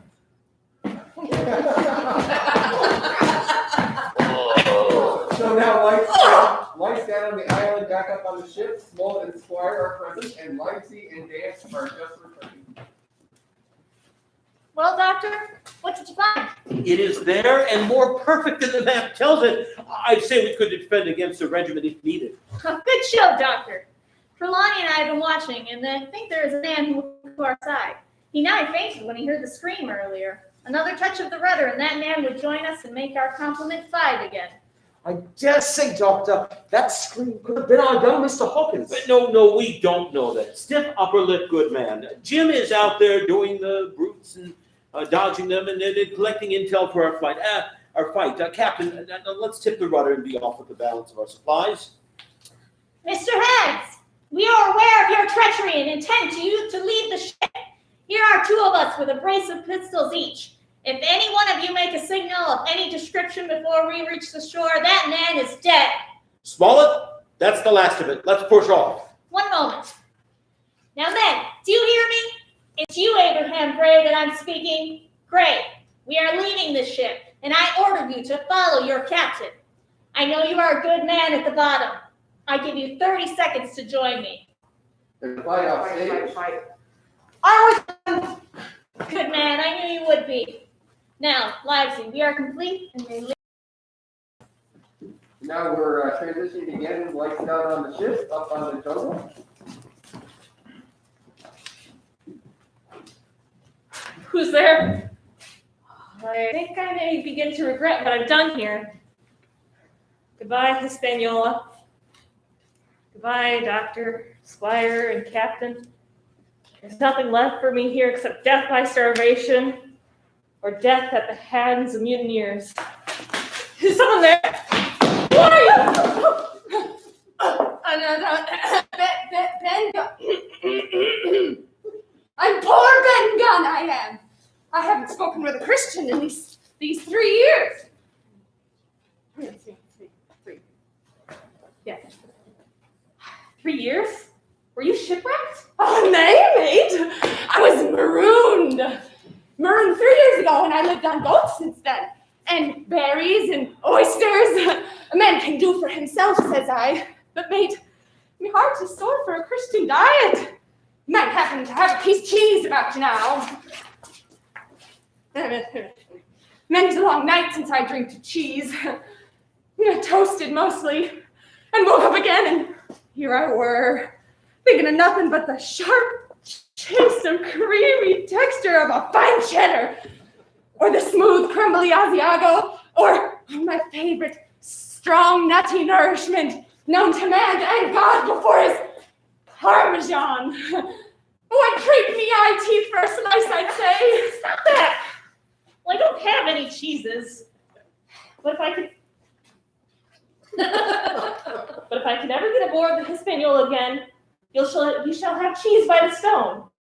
Stop. What do you call yourself, mate? Jim?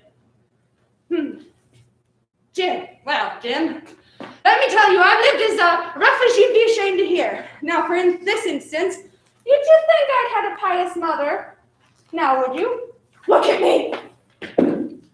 I'm not sure of the relevance, but no, not in particular. But I I was a civil, cheese-loving lad. Could rattle off my catechism that fast. But here's I am, marooned on this island. My mother predicted the whole thing, she did. But it were Providence that put me here after rough living. And I back on the party. But you don't catch me tasting no rum, not a thimbleful. And Jim, I'm rich. I'm sorry?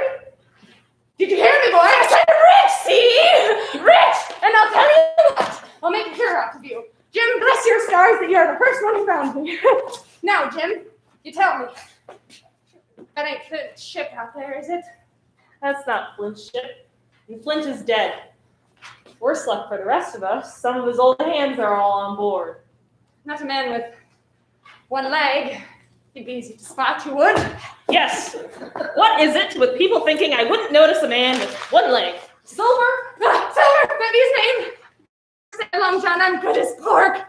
Where are ye? No. I'm actually running from him and his mutineers. They've tried to take our ship, but my friends are working out a plan to stop him. Well, you're in a cold pitch, ain't you? Well, you just put your faith in old Ben Gunn. Ben Gunn's the man to do it.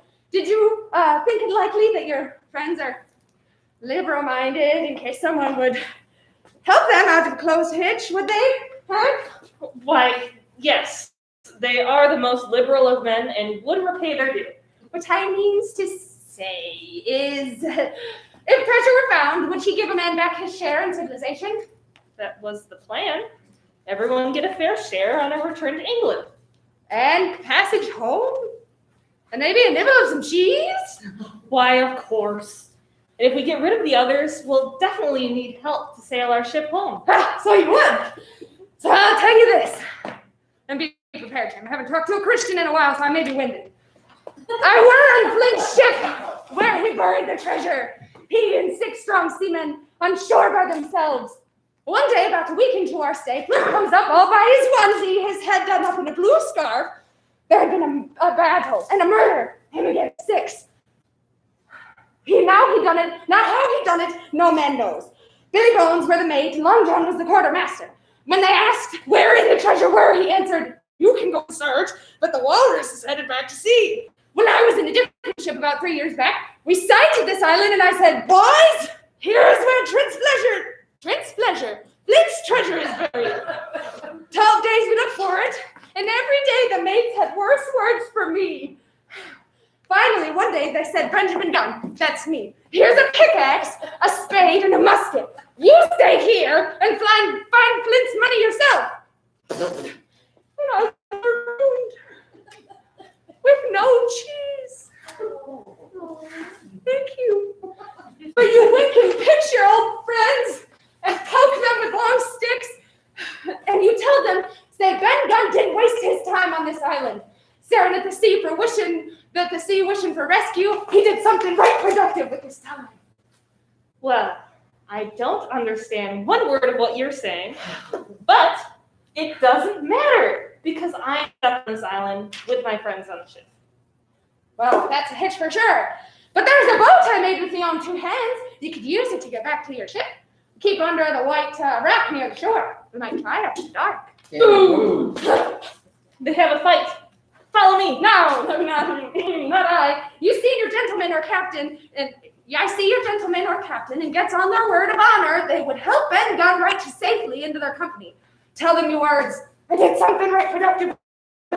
Really? Yes.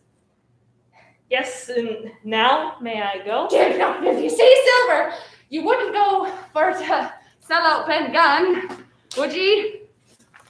No, of course not. Off with you now! We hear scattered gunshots right down the jungle and up on the stockade. Stockade is a small cabin surrounded by a yard. There's a wall around the yard. And beyond that's the jungle. We've got Fluff, Lizzie, Squire, Dance, and Gray Cabin. They just raised their Union Jack flag, and the pirates on the ship are firing cannon at it. Oh ho, blaze away! You've little enough powder already, my lads. Captain, the house is quite invisible from the ship. It must be the flag they're aiming at. Would it not be wiser to take it down? Strike my colors. No, sir, not I. Let them fire and use all the powder on the ship's cannons. Gentlemen, look out there! Someone's hailing us. Doctor, Squire, Captain. Hello. Jim, we thought you were done for sure. I'm sorry, sir. I was trying to see who would turn. Silver and his men planned a mutiny. We know. Now we need to set up a watch. Doctor, you. It's back in your party, Captain. That's not all. I need to tell you about a man I met. Certainly, but quickly. We need to get our defenses set. A man, not one of the mutineers. A man who's been marooned on this island 3 years. He said he's talked to one of you. Says he's done something productive with his time on the island. Although I have some doubt that he is safe. A man here that long alone, you can't expect him to appear sane as you and me. His name is Ben Gunn, and he had a strange fancy for cheese. Well, it just so happens I carry a piece of Italian-made Parmesan cheese in my snuff case. Nutritious stuff. Doctor! That's his favorite. He had a reverence for that, he did. Well, that's for Ben Gunn. When I see him and ask what productive thing he did with his time. Jim, we need to talk about where you went. Wilson thought you were helping the Buccaneers with their treachery. But no worries now, you're back, and we know we can count on you. Let's help Smollett save our sorry lives. Aye, troublesome wretches. The story as you seen it could have been different if we'd listened to Silver, or listened to Hands and killed them all on the boat. So now we sit and wait and watch. These lubbers, they holds all the cards. But young Jim, now he's been through a lot for a boy he has, and he has another decision to shape his life. After the barrel, he knows the pirates are organized and John Silver be the captain. Jim, he's made Silver right fond of him, right fond, and knows he could join the pirates when he pleases. Wake up! Are you listening to me? He's got a decision to be making. That means you're going to help him out. Oh, blimey. So what are we doing this show? Honest to Davy, these lubbers. So Jim can either fight the pirates or quiet like join up with them. Oh no, not little Jim. He's so good. He's so pious. He's just a boy. Ah, shut it. If you're thinking he'll stay loyal to his mates in the stockade when the pirates come a-knocking, raise your head and shout, yo-ho! Now, if you're realistic and realize that the world is a terrible place where even a boy can stick a knife in your back, in other words, Jim helps the pirates, raise your cutlass and say, arr! Back to the polls, mateys. Let's go. King Ben on a dead man's chest. Yo ho ho and a bottle of rum. And the head and murder mark. Yo ho ho and a bottle of rum. For the cutlass slide or an ounce of lead or a yawning hole in a bag. Coughed! And there lay I down my eyes.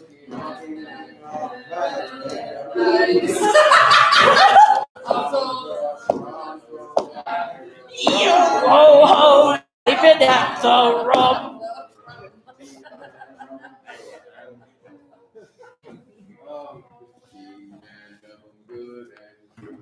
Yo ho ho and a bottle of Speak of that. Cabin boy! Yo ho ho and a Roll! What? Well, where's the rum gone? Oh. I don't know who's worse. The crew? Yo ho! Fight pirates! Wow. You're a... Oh, sorry, fight against the pirates, yo ho. Oh, even better.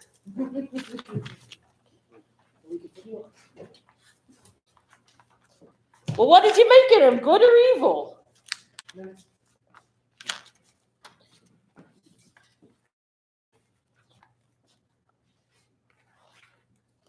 Did we have an R or a yo-ho? Oh, yo ho, we're continuing on. Well, you're a fickle lot to be sure. It's more evil in that lad than there be good. No matter what you'd be deciding. So when the fighting comes, you've given your orders. Maybe he'll listen, maybe he won't. Either way, Jim, he's becoming unpredictable. like a true freebooter. Brings a tear to me eye. At last, I think you's growing on old Dan Bonnie. There may be help for ye yet. So, as it were, the swamp was an able ally for them. For while we were carrying on with singing and dancing with the rum, the fever came over a good bit of our men and decimated our ranks. So Silver decided it was time for action and grabbed himself a white flag to approach the stockade. Flag of truce! Flag of truce! Keep indoors, men. Well, be it Silver himself. Keep indoors, men. 10 to 1, this is a trick. Livesey on the lookout. Trelawney on the north side. Hawkins east. Gray west. Who goes? Stand or we fire. Flag of truce! Or can't you see me whites? And what do you want with your flag of truce? Captain Silver to come aboard and make terms. Captain Silver? Don't know him. Who's he? These poor lads have chosen me captain after your desertion, sir. We're willing to negotiate if you let me come aboard.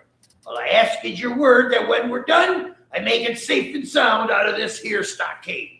My man, I have not the slightest desire to talk to you. If you wish to talk to me, you can come. If there's any treachery, it'll be on your side, and the Lord help you. A word from a gentleman like you is enough. I'm coming. There you are, my man.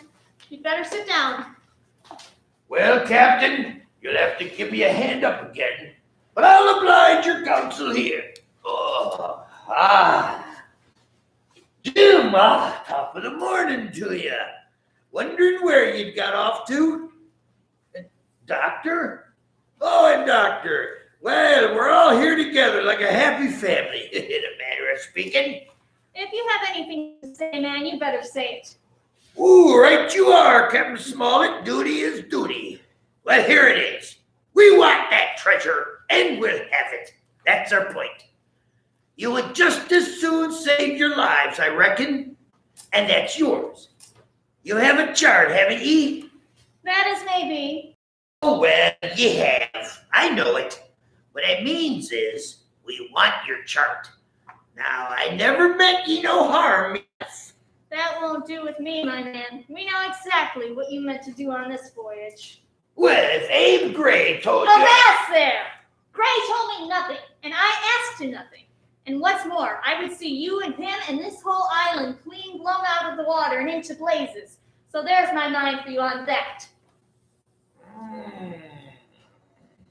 Now here it is. You give us the map, and we'll let you come aboard once the treasure is found and loaded.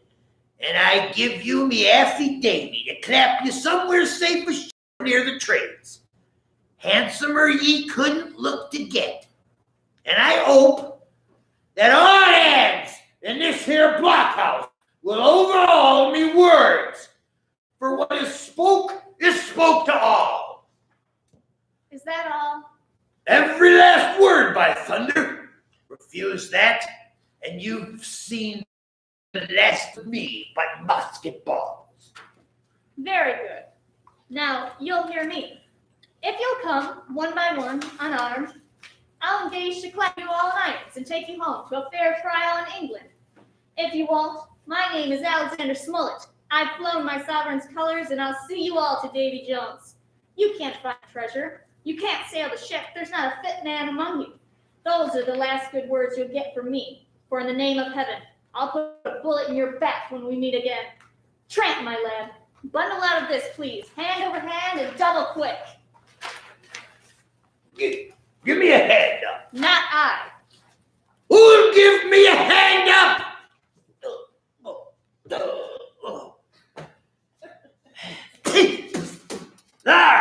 That's what I think of ye. Before the hour's out, I'll stove your old blockhouse like a rum puncheon. Laugh, by thunder, laugh! Before an hour's out, you'll be laughing from the other side. Them that'll die will be the lucky ones. My lads, I've given Silver a broadside. I pitched it red hot on purpose, and before the hour's out, we shall be boarded. We're outnumbered, but we fight in shelter. I've no matter of doubt that we can drug them. See that you don't expose yourself. Keep in and fire from your loopholes. If they can get up to them, things will begin to look dirty. Hawkins, you nor I are much account at the shooting. We'll stand by to load and bear. Hang them. This is dull as the doldrums. Great. Whistle for a win. Bang. If you please, sir. I aim to fire. Ah, yes. By the king in our honor, take them down. Thank you, sir. Did you hit your man? No, sir, I did not. Next best thing to tell the truth. Load your gun and be. Bang, bang, bang. Bang. Here we've got gunshots, hard to closer. Jim needs to turn to run, and hopelessly gets tangled in everything with the plots. Dance is trying to figure out what happened to Jim, and a pirate fatally wounds him. Pirate yells, "Out of hands, all hands!" Just before they break into sword fighting, Smollett and everyone sword fights. The captain, Smollett, needs to be shot in the arm and stabbed in the leg. Yeah, there you go.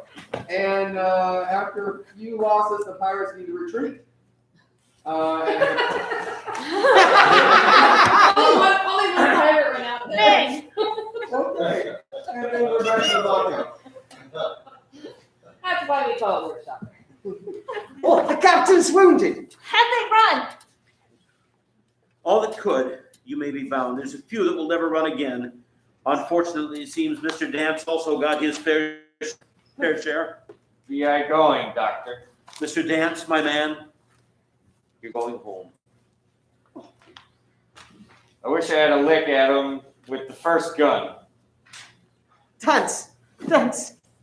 Say, you forgive me, won't you? All of these years together, and you never had a word of surprise or complaint, my man, my dear, dear man.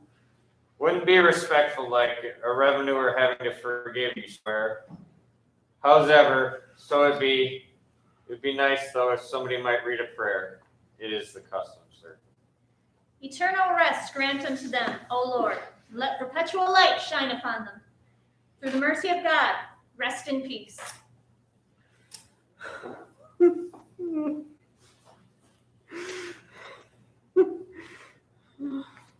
Don't you take on, sir. All's well with him. No fear for a hand that's shot down on his duty to captain and mates.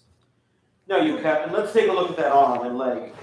Well, no use moving that arm, but the bullet seems to have missed your lung. That leg, you'll need to stay off that for a while. What do we do now, sir? Well, young man, I believe we need some rest. And then we'll be in fine ship shape to take on whatever else they can throw at us. Gentlemen, I have a suggestion. As we are down a man and in need of some forward momentum, I think I'll go looking for hope from Mr. Hawkins' strange marooned man. Then done? Yes, as that's what I remember you calling him. By the look of the dead pirate bodies and the yelps as they retreated, I don't think we'll have much to worry from our mutineering cohorts. I'll take the chart with me to show Mr. Gunn, and my snuff box, of course, full of cheese, as a sign of good faith. Wish me luck, as I shall return as soon as practical. Why in the name of J.B. Jones? Is he mad?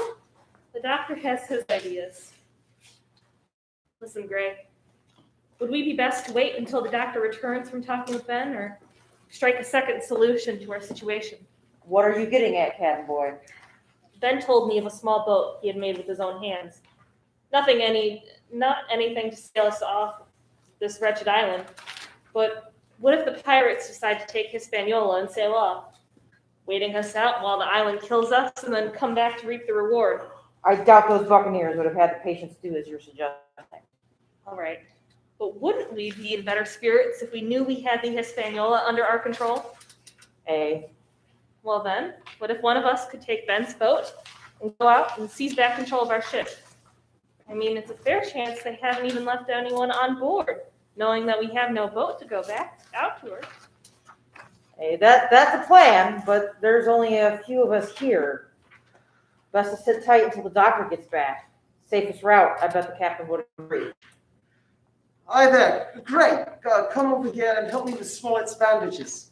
You've got to lay still, or else we'll all come off. Well, I don't agree. I don't think we can wait that long. The lights down in the blockhouse and Dance can finally die. You know, if it wasn't for that boy and evil about him, we would have been singing a shanty as we sailed our way back home. Sure, it's for us or against us. Aye, that'd make a good shanty. A sea shanty, you know? 15 men on a dead man's chest. Yo ho ho. Aye, that's about the absolute worst singing I've ever laid my ears on. You're the scourge of the seven seas, I tell you. You're as bad as that boy. That little whelp was off to take our boat. Well, little does he know that there's 2 pirates awaiting him on deck. On his little trip, I reckon he'd be wondering, what would he do if he climbs the hawser and comes face to face with Israel, Hands, and Dirk? As in, those are the 2 we left to guard the ship. Would he talk to him, nice and polite? Or would it be best to kill him outright? Fair's fair. They would do the same to him, given the chance. So what of you? Are you suggesting what he needs to do, or do I have to drag it out of you every single time? And don't be singing it. I'm going to need a doctor to have me hearing checked after last time. Well, if you think that he should come aboard and look for a solution without bloodshed, raise your hand and shout, yo-ho! So the rest of you is realistic-like and don't live in the world of made-up fairies and fancy drinks and pretty pink sparkling glass bottles, eh? Well, raise your hand and gruff out an R for me if you think you'd better slip in quiet and take them from behind. Back to the polls, mateys. How about verse 5? Morrissey, Western Lake Street, yo,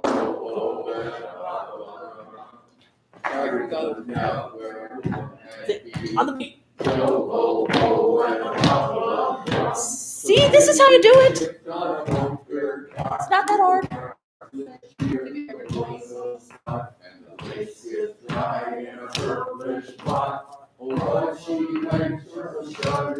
What'll it be, mateys? Yo-ho or arg?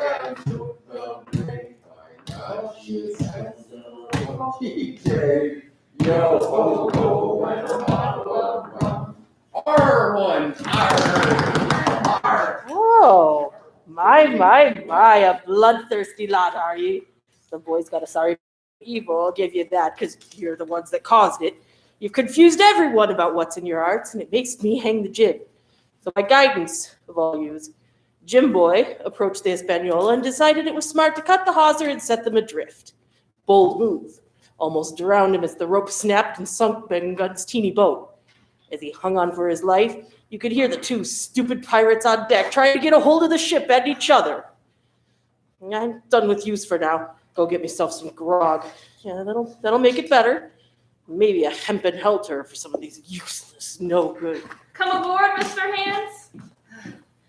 Whiskey, I need some whiskey. Sorry? Whiskey, I need some whiskey. I'm not coming any closer. What did you say? Rum, boy! Get me some rum. I can do that, but first, are you much hurt? That doctor work boy, that'd be right enough. A couple turns, but I'm in our luck. Better than that swab over there. He's as good as dead. Weren't no seaman anyways. And where might you come from? Well, I came aboard to take possession of this ship, Mr. Hands. And you'll please to regard me as your captain until further notice. Oh, you're serious.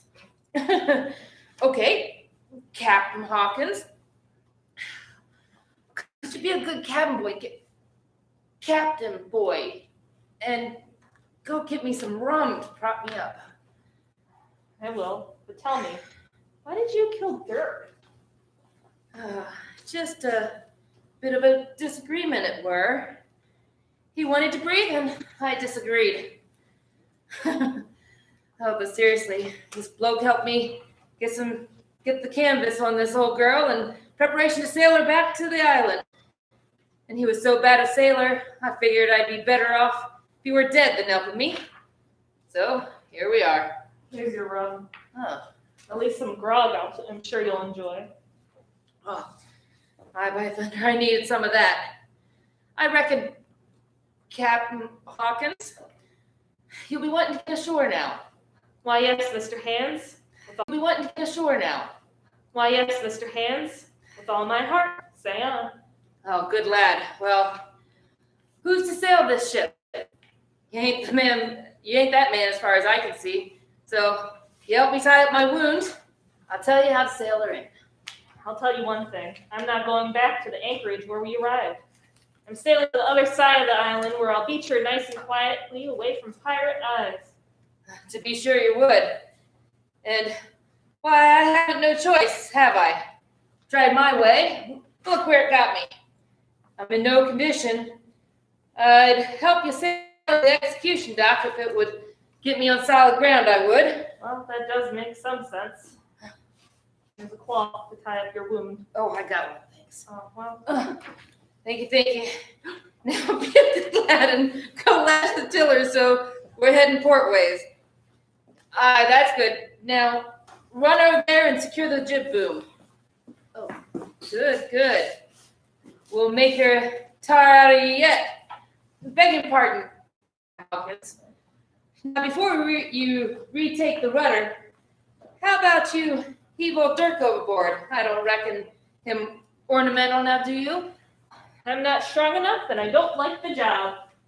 And there he lies for me. Hi, Jim. Here's an unlucky ship. There's a power of men that's been killed here on the Espanola. I never seen such dirty luck, have I? Now, do you take it for it as a dead man is? Now, do you take it as a dead man is dead for good, or do he come alive again, like Bruce our bat, to bring equity on those who settle the hash with him? You can kill the body, Mr. Hands, not the spirit. Dirk there is in another world, and may be watching us. That's unfortunate. As if killing is a waste of time. But I have the chance with the spirits. Now, watch over there.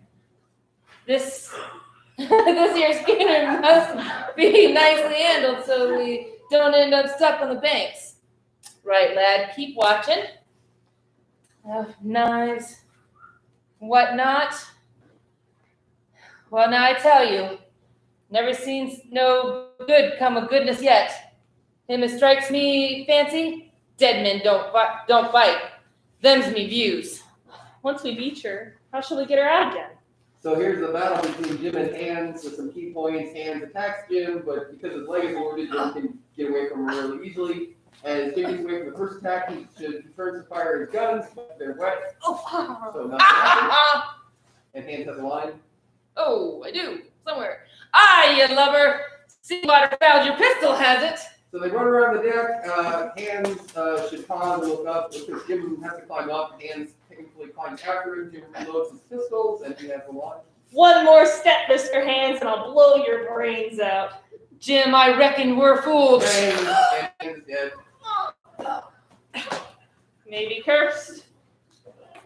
Maybe she is the Hispaniola. God. Oh my gosh. But she's mine now. And Bruce. Think, Jim, think. What next? Hands is dead. The ship is safe. It's getting dark and will be night soon. Back to the blockhouse. I hope they welcome me after my second desertion. Maybe I can sneak in under the cover of night and surprise them in the morning. At first light, it'll just be there like I never left. I can hear them now. Jim's back. Good old Jim. So we'll go transitioning lights down on the ship, lights up on the stockade. Everything's dark and there's lots of snoring. And Jim enters in and falls across the floor. And spread out.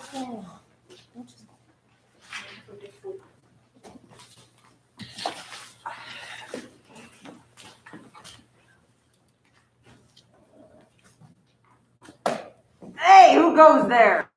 Hey, up the lot of you! Grab a torch!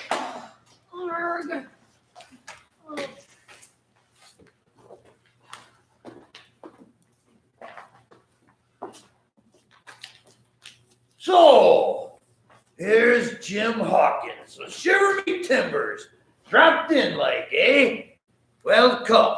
I take that friendly. I does. I seen you were smart when I first laid my eyes on you. I always liked ye, I has. You're the picture of me own self when I was young and handsome. I always wanted ye to join us and take your share and die a gentleman. And now, me boy, you've got to. Captain Smollett's a fine seaman, but stiff on discipline. Duty's duty, says he, and you left your duty. The doctor himself has cast ye out. Ungrateful scamp, is what he said. And the short and long of the whole story is here. You can't go back to your own lot, for they won't have you. Unless you're thinking of starting a third ship's company by your lonesome, you'll have to join with Captain Silver, you will. Now, I'm all for argument, but I've never seen no good come out of threatening a swab. If you like the service, well, join. And if you don't, well, Jim, you're free to answer no. Am I to answer then? Lad, no one's pressing of you. Take your bearings. None of us won't hurry you. Time goes so pleasant in your company, you'll see. Well, if I'm to choose, I declare I have a right to know what's what, and why you're here, and where my friends are. What's what? Ah, we'd all be lucky to know that. You perhaps batten down your hatches till you're spoken. Yesterday morning, in the dog watch, down came Dr. Livesey. Says he, Captain Silver, you're sold out. Ship's gone. Well, now, we had a very pleasant night, filled with a glass of rum or two, so we hadn't bothered to spy the ship this morning. When we did looks, by thunder, the ship was gone. Well, says the doctor, let's bargain. And we did. And here we are. We bargained the stores, brandy, and the blockhouse. As for them, they bargained free passage. I don't know where they are. As for how they were feeling about you, Jim, the last words said by the doctor on your behalf were, as for that boy, I don't know where he is. Confound him, nor do I much care. Is that all? Well, it's all you're to hear, me son. And now am I to choose? I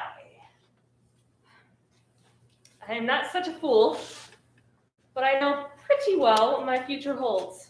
Let the worst come to the worst, as little I care. I've seen too many to die after I fell in with you. Before my end, there is a thing or two I have to tell you. And the first thing is, you find yourself in a bad way. Ship lost, treasure lost, men lost. And if you want to know who did it, it was I. It was I who set the Hispaniola adrift and killed the men aboard of her. It was I who brought her into a place where you'll never find her. The laugh's on my side. I've had the top of this business from the first. I no more fear you than a fly. I fear a fly. Kill me or spare me. But if you spare me, bygones are bygones. And when you're all in a court for pirate, I'll save you if I can. And now, Mr. Silver, if things go to the worst, I'll take kind of you and let the doctor know how I took my death. I'll bear that in mind. I'll put one to that. If it was him, then no black dog. Put another one again to that by thunder for this same boy that faked the chart from Billy Bones. First and last, we've split on Jim Hawkins. Then here goes. Hey there! Avast there! Who are you, George Mary?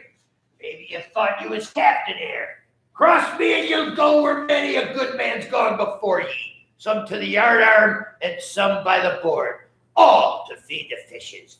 There's never a man looked me between the eyes and seen a good day afterwards. George's right. I stood hazing long enough from one. I'll be hanged if I'm hazed by you, John Silver. Did any of you buccaneers want to have it out with me? Well, I'm ready. Take a cutlass, him that dares, and I'll see the color of his inside before me pipe's empty. Well, you're a gay lot to look at anyway. Not much worth to fight. I'm captain here by election.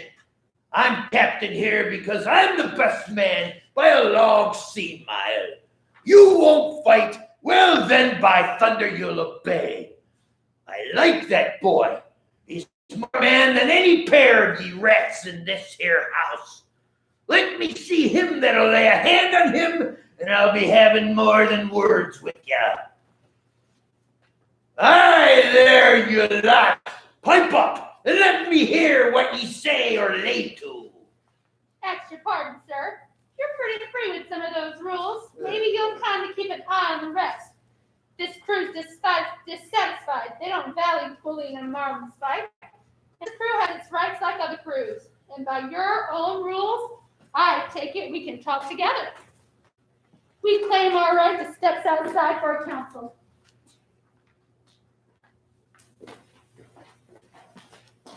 Forecastle Council!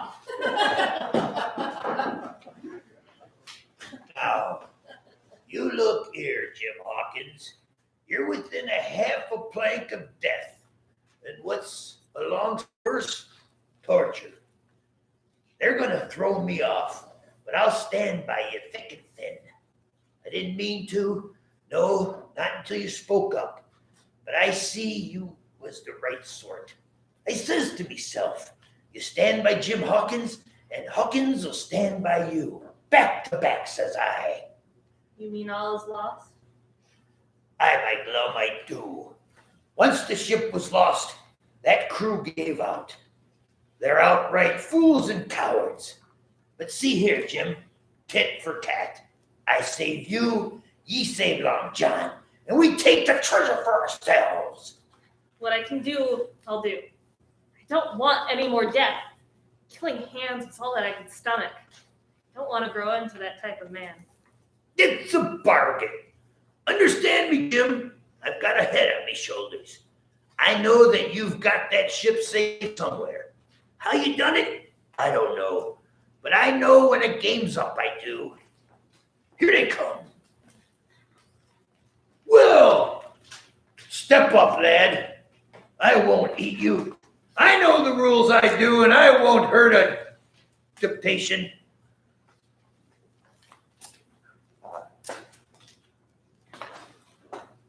The black spot. I thought so. Why, hello. Look here now. This ain't lucky. You've gone and cut this out of a Bible. What fool's gone and cut a Bible? Hey there, It there. was Job. No good come of it, I said. I did. Well, you fixed it now. You'll all swing, I reckon. What soft-headed lubber had a Bible? It was Job. Then Job can get the prayers. Belay belts, John Silver. This crew has tipped you the black spot in full council. Just you turn it over and see what was wrong, then we can talk. Ah, all businesslike, are we? Well, let's see. I suppose that's it, is it? Was this your hand to write, George? Why, you was getting quite a lead in this here crew. Come now, you don't fool this crew no more. You're a funny man, but you can't figure over now. And you'll maybe step aside and help folks. Well, maybe you've forgotten the rules. I'm still your captain until you outs me with your grievances, and I reply. In the meantime, your black spot ain't worth a biscuit. Oh, we're all square, we are. First, you've made a hash of this cruise. You'll be a bold man to say no to that. Second, you let the enemy out of this here trap for nothing. Why did they want out? I don't know, but it's pretty plain they wanted it. Third, you wouldn't let us go at them upon the march. Oh, we're seeing right through you, John Silver. And then fourth, there's this boy. Is that all? Enough too, wall swing and sun dry for your bungling. Well, now, look here. I'll answer for those 4 points. I made a hash of this cruise, did I? Well, now, y'all know what I wanted. And if it had been done that way, we'd all be a Hispaniola this night as ever was. Full of good plum duff and treasures in the hold. Well, who tipped me hand? You lot. And Hands and Dirk, that's for number 1. Go on, John. Answer the rest. If you want to know about your number 4, this boy, he's a hostage, ain't he? Are we going to waste a hostage? He may be our last chance. Kill the boy, not me mates.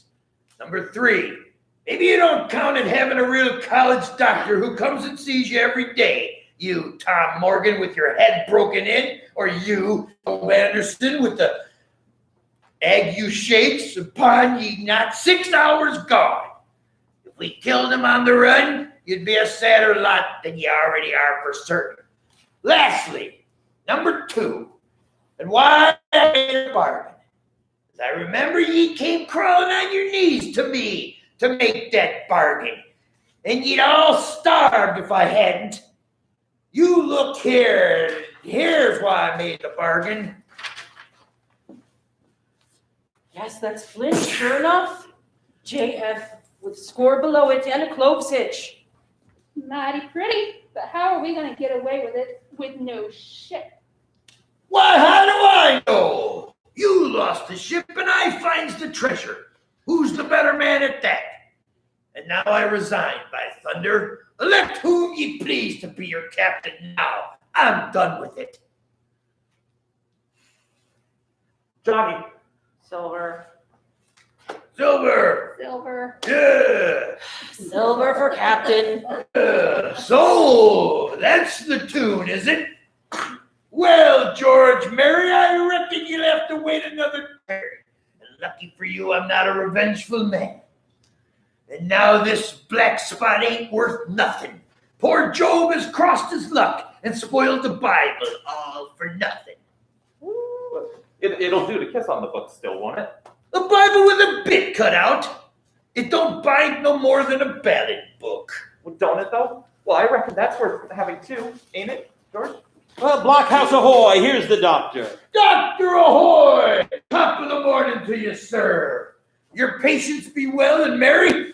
We've quite a surprise for you too, sir. We've a little stranger here. A new boarder and lodger he is. Well, not Jim. The very same Jim as ever was. Well, duty first and pleasure afterwards. Let us overhaul these patients of yours.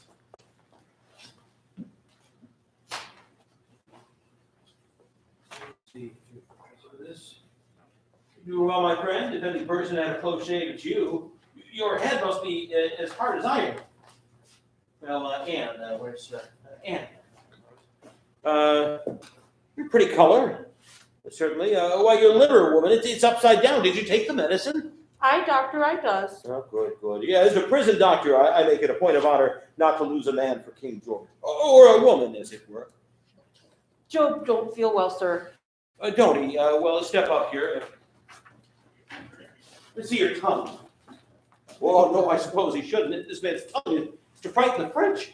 Oh, another fever. There goes come from spoiling Bibles. That comes, as you call it, from being arrogant asses and not having the sense enough to know dry land from a vile, pestiferous slob. Camp in a bog, would you, Silver? You're less of a fool than many, but you don't appear to have a notion of the rudiments of the rules of health.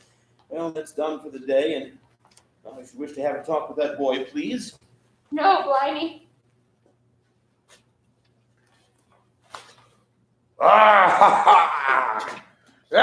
Silence! Doctor, we're all humbly grateful for your kindness. Hawkins, will you give me your word about her as a young gentleman not to slip your cable? Yes, sir. Then, doctor, you just step outside with the boy to have your chat. Good day to you, sir, and all our duties to the squire and Captain Smollett. So, Jim, here you are, and you've fruit, so shall you drink, my boy. Running off with Captain Smollett injured. That was downright cowardly. Doctor, you might spare me. My life's forfeit anyway. I should have been dead by now if Silver hadn't stood for me. I have no fear to die. What I fear is if they come to torture me. I can't have this. Whip over the fence with me. We'll make a run for it. Doctor, I passed my word. I know. We can't blame that now, Jim. I'll take it on my shoulders. One jump and you're out, and we'll run for it like antelopes. No, I passed my word and back I go. I know. We can't blame that now, Jim. The ship. Doctor, you didn't let me finish. If they come to torture me, I might let slip that I know where the Hispaniola is. She's in a northern inlet. She must be high and dry. The ship? The men on the ship are dead, mostly of their own design, but I put a bullet into hands myself. You know, there is kind of a fate in this. Every step, it's you that saves our lives. We're not going to let you lose yours. You found out the plot. You found Ben Gunn. The best thing you'll ever do in your life. Silver, I'll give you some advice. Don't be in a hurry to find that treasure, but when you do find it, be prepared for squall. Well, sir, that's too much and too little. Tell me what you mean, plain out, so that I may steer a course correct from me helm. I've no right to say more. It's not my secret to tell. But I'll give you a bit of hope. Keep the boy close by you, and I'll do everything I can short of perjury to save you. You couldn't say more, sir, not if ye was my mother. Goodbye, and good luck, Jim. Jim, I saw the doctor waving to you to run for it, and I seen you say no. Jim, that's one to you, and I'll not forget it. You and me must stick close, back to back, and we'll save our necks in spite of fate and fortune. With luck, we'll save everyone. Aye, Silver, are we to go search the treasure now? I've been nothing but waiting for your laziness there, Miss Bunny. The hostage has had his last talk with them he loves so dear. Morgan, hand me that line. I'll take him on it while we're hunting for treasure. So we're going to continue again, lights down the stockade and up in the jungle. The pirates have been walking for a long time under becoming fatigued. We've got Silver, Jim, Mary, Morgan, and Bonnie, and Joe on the side. Silver, you got us lost again? Give me that map. Tall tree, spyglass shoulder, bearing a plank to the north of northeast. All you spread out and look for a tall tree. Blimey, George, there's no shortage of pines on this here island. Which tree you be wanting? That's tall. He was a seaman. Well, at least ways his clothes is good sea cloth. Aye, aye. What sort of way is that for bones to lie, tainted nature? George Mary, look here. I've taken a notion into me old numbskull. Here's the compass. There's the tip-top point of Skeleton Island, sticking out like a tooth. Take a bearing, will ye? Along with the line of them bones. The line. It doesn't make me cold inside to think of Flint. This is one of his jokes. Killed them 6, every man. This one he hauled here and laid down by compass. Shiver me timbers. They're long bones, they are. And hair's been yellow. That'd be Alderice, one of the 6. He owed me money, he did. Did one night ashore with him. Speaking of knives, why don't we find his lying around here? Flint weren't the man to pick a seaman's pocket, and the birds would leave it be. It's not nature, I tell you. It's Flint. If he's alive and stalking, this would be a hot spot for you and me. I saw him dead with these here deadlights. Billy took me in. There he lay with penny pieces in his eyes. Dead. Aye, sure enough, he's dead and gone below. But if ever spirit walked, it would be Flint. He died bad, did Flint. I was there at the end. Now he raged, and now he hollered for more rum, and he saved 13 men. Never rightly liked to hear it since. He was dying from his drinking. His voice was clear, and the death hall on a man already. Stow this talk. He's dead, and he don't walk. Leastways, he won't walk by day, and ye may lay to that. Care killed the cat. Fetch a head for the doubloons. I don't feel sharp thinking of Flint. I don't think it's done me. Ah, well, be glad he's dead. He were an ugly devil. Blue in the face. That was how the rum took him. Blue. Well, I reckon he was blue. That's a true word. 15 men on the dead man's chest. Yo ho ho, and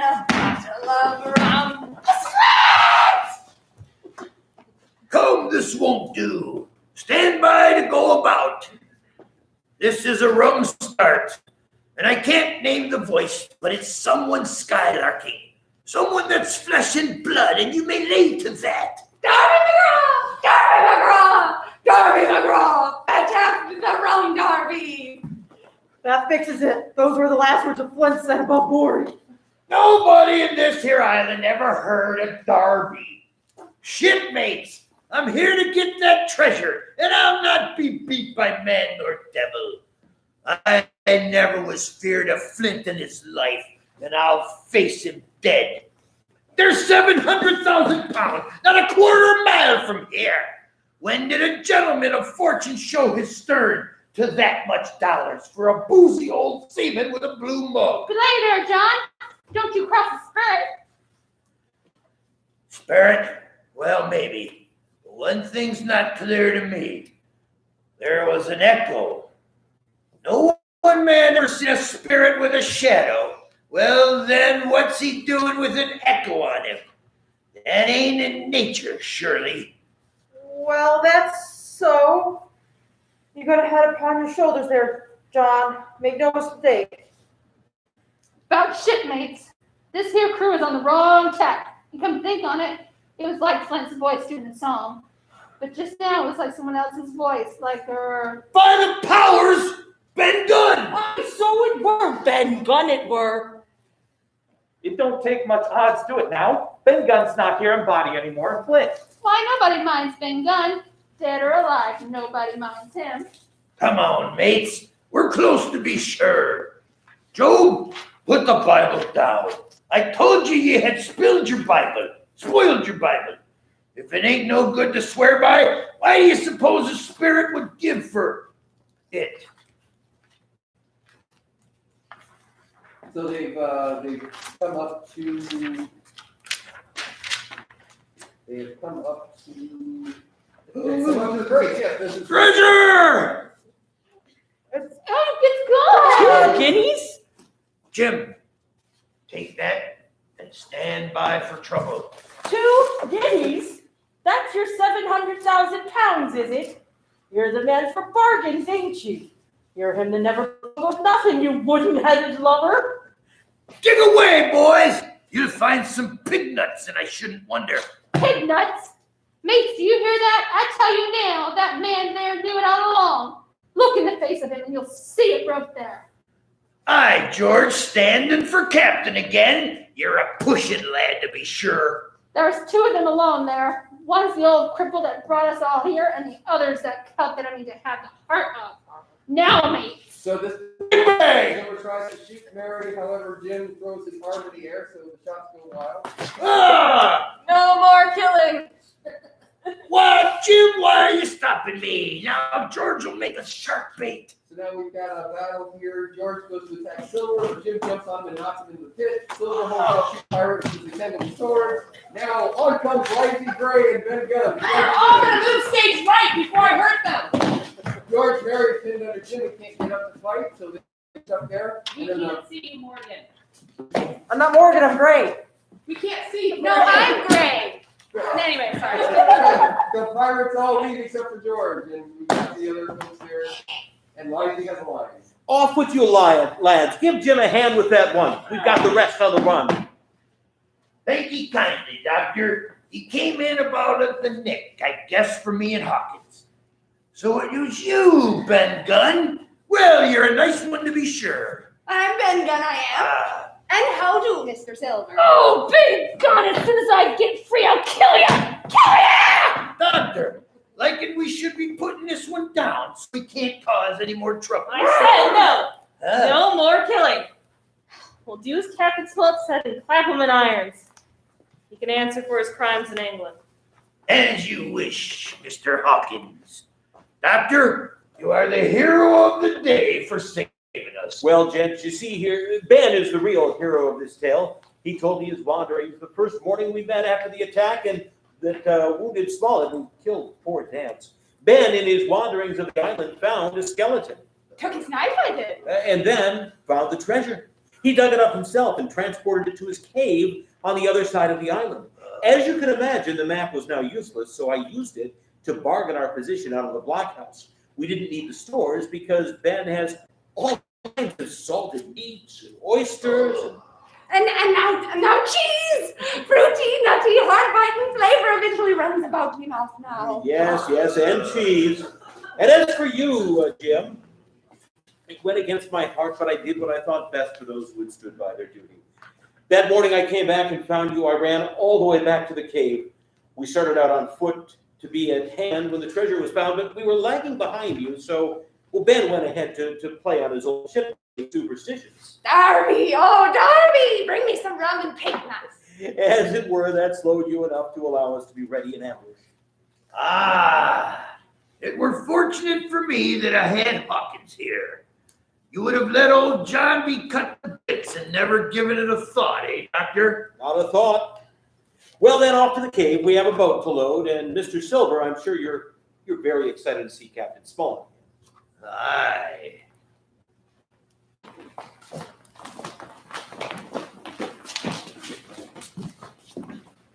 Well, yes, we ran off like lily-livered spotted goats being chased by Dud. You know, like that one there. Leather sofa. What was we to do, outnumbered? We was in such a hurry, we forgot which way the gigs were. By the time we circled back around the boat, those swabs had stole one and destroyed the other. We stayed back and watched as they loaded the ship with our treasure. Marooning us, they were planning. What none of us knew was that sweet little Jim and Silver had an accord, they did. We watched them closely, and on the day they was leaving, coming through the Narrows, we got together and kneeled on the sand with these here arms raised in supplication. Don't leave us to die here on this island, for God's sake. Be merciful. So, now, we mates. The last decision in this here tale of Jim Hawkins. You think he rescued us good-natured sailors, recruiting us for the passage home? Or do you think the evil blighter left us there to die on that forsaken island? If it was to be left, raise your tankards and say, mind you, I be remembering who voted it to leave us. Raise your tankards and say, yo-ho. I've been watching you all night, not a jolly idea to sully a pirate's good nature.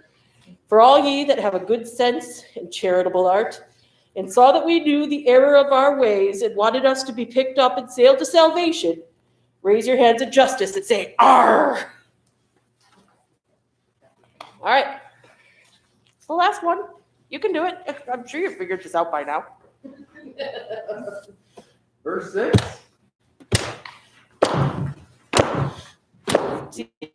On a dead chest. Yo ho ho, and a bottle of rum. Drink and settle and done for the rest. Yo ho ho, and a bottle of rum. Wrap them all in the porcelain. Not to say.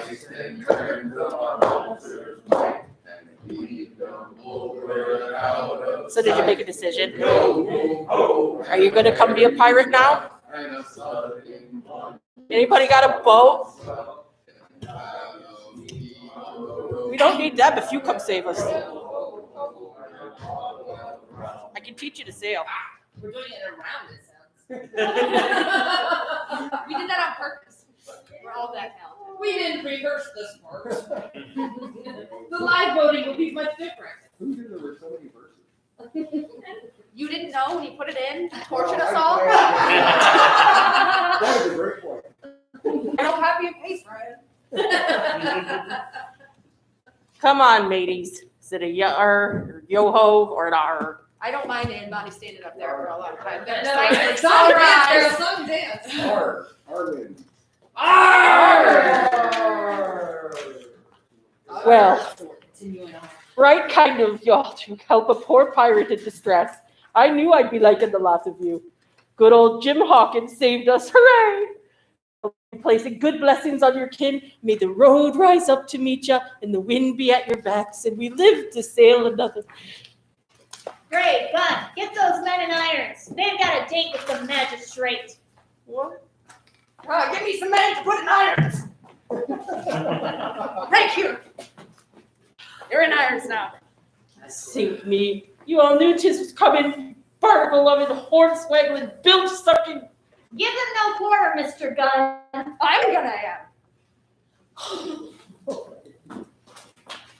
The lights, transitioning the lights up on the deck of the ship next to the barrel, at the barrel. We got, Squire, Livesey, and Jim on deck. You're allowed to move furniture. We are? Oh, yeah. Okay. No. It's a rough sea that day, the birds will be waving all over. Wait, I mean, spoiler, excuse me.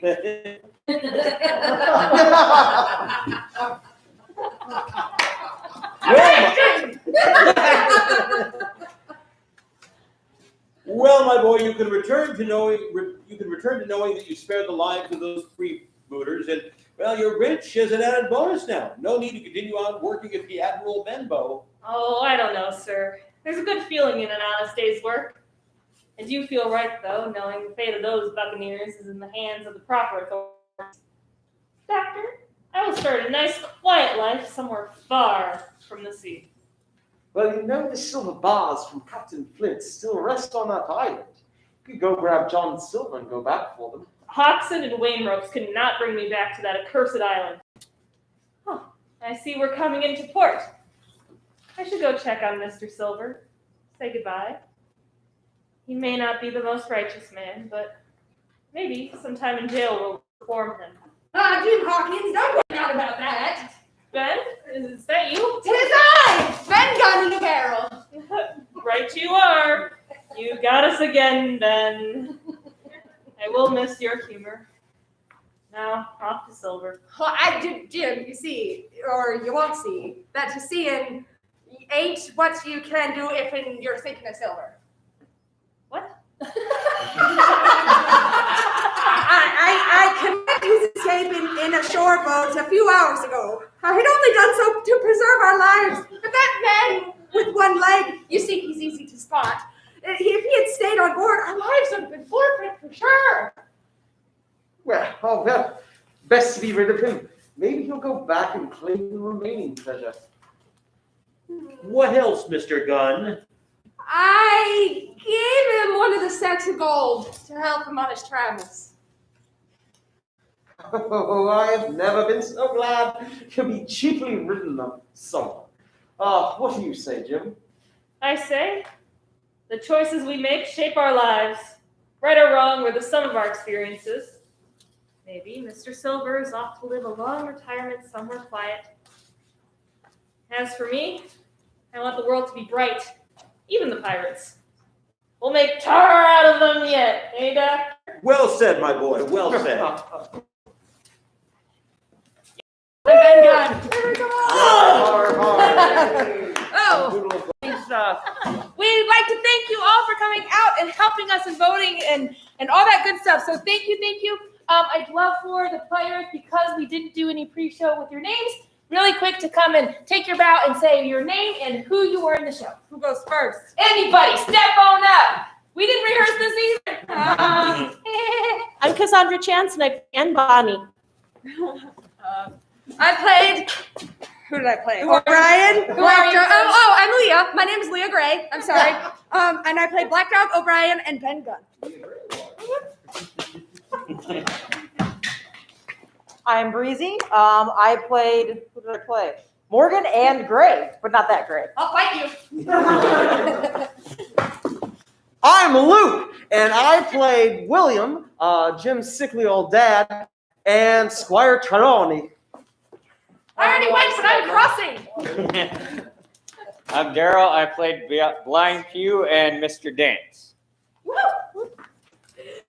I'm Madison, and I played Jim Hawkins. Yeah! Woo! Yeah, you did. Paul is Dr. Livesey or Livesey. Did we ever decide? The doctor.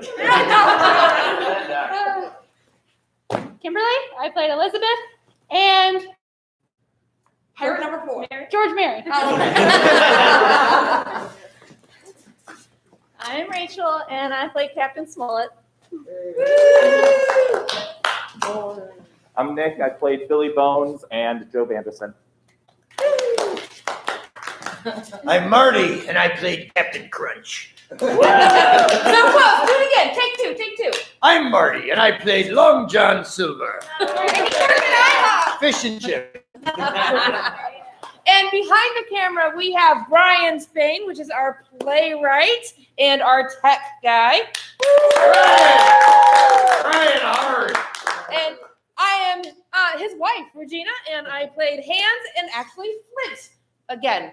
So Yay! thank you all for coming, and we will see you hopefully soon live here in our space. Thank you. Thank you, Sloan. You're mighty good to find. Anson! Call me. Yes. Anson, you'd be a mighty fine swab, yar.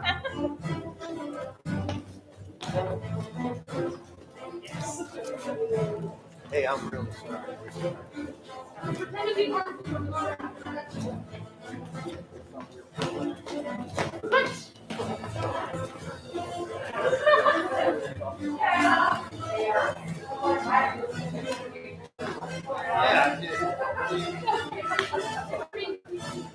You don't mind.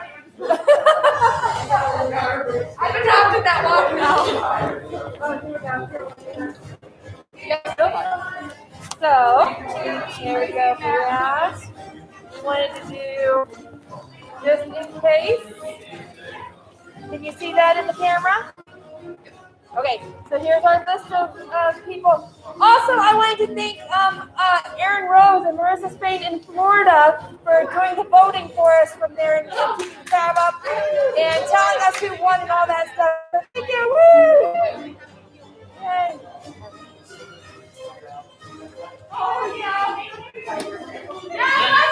Guys, can we get a picture? Anybody want to take pictures? Yeah, let's do a picture before we all. Hi, Bryce. My nephew. Oh, yes. All right, once we're not. We better not be, I'll tell you that. Bye. Say bye, everybody. Mwah. Fire kisses. All right, so get your favorite costume. We'll take a picture.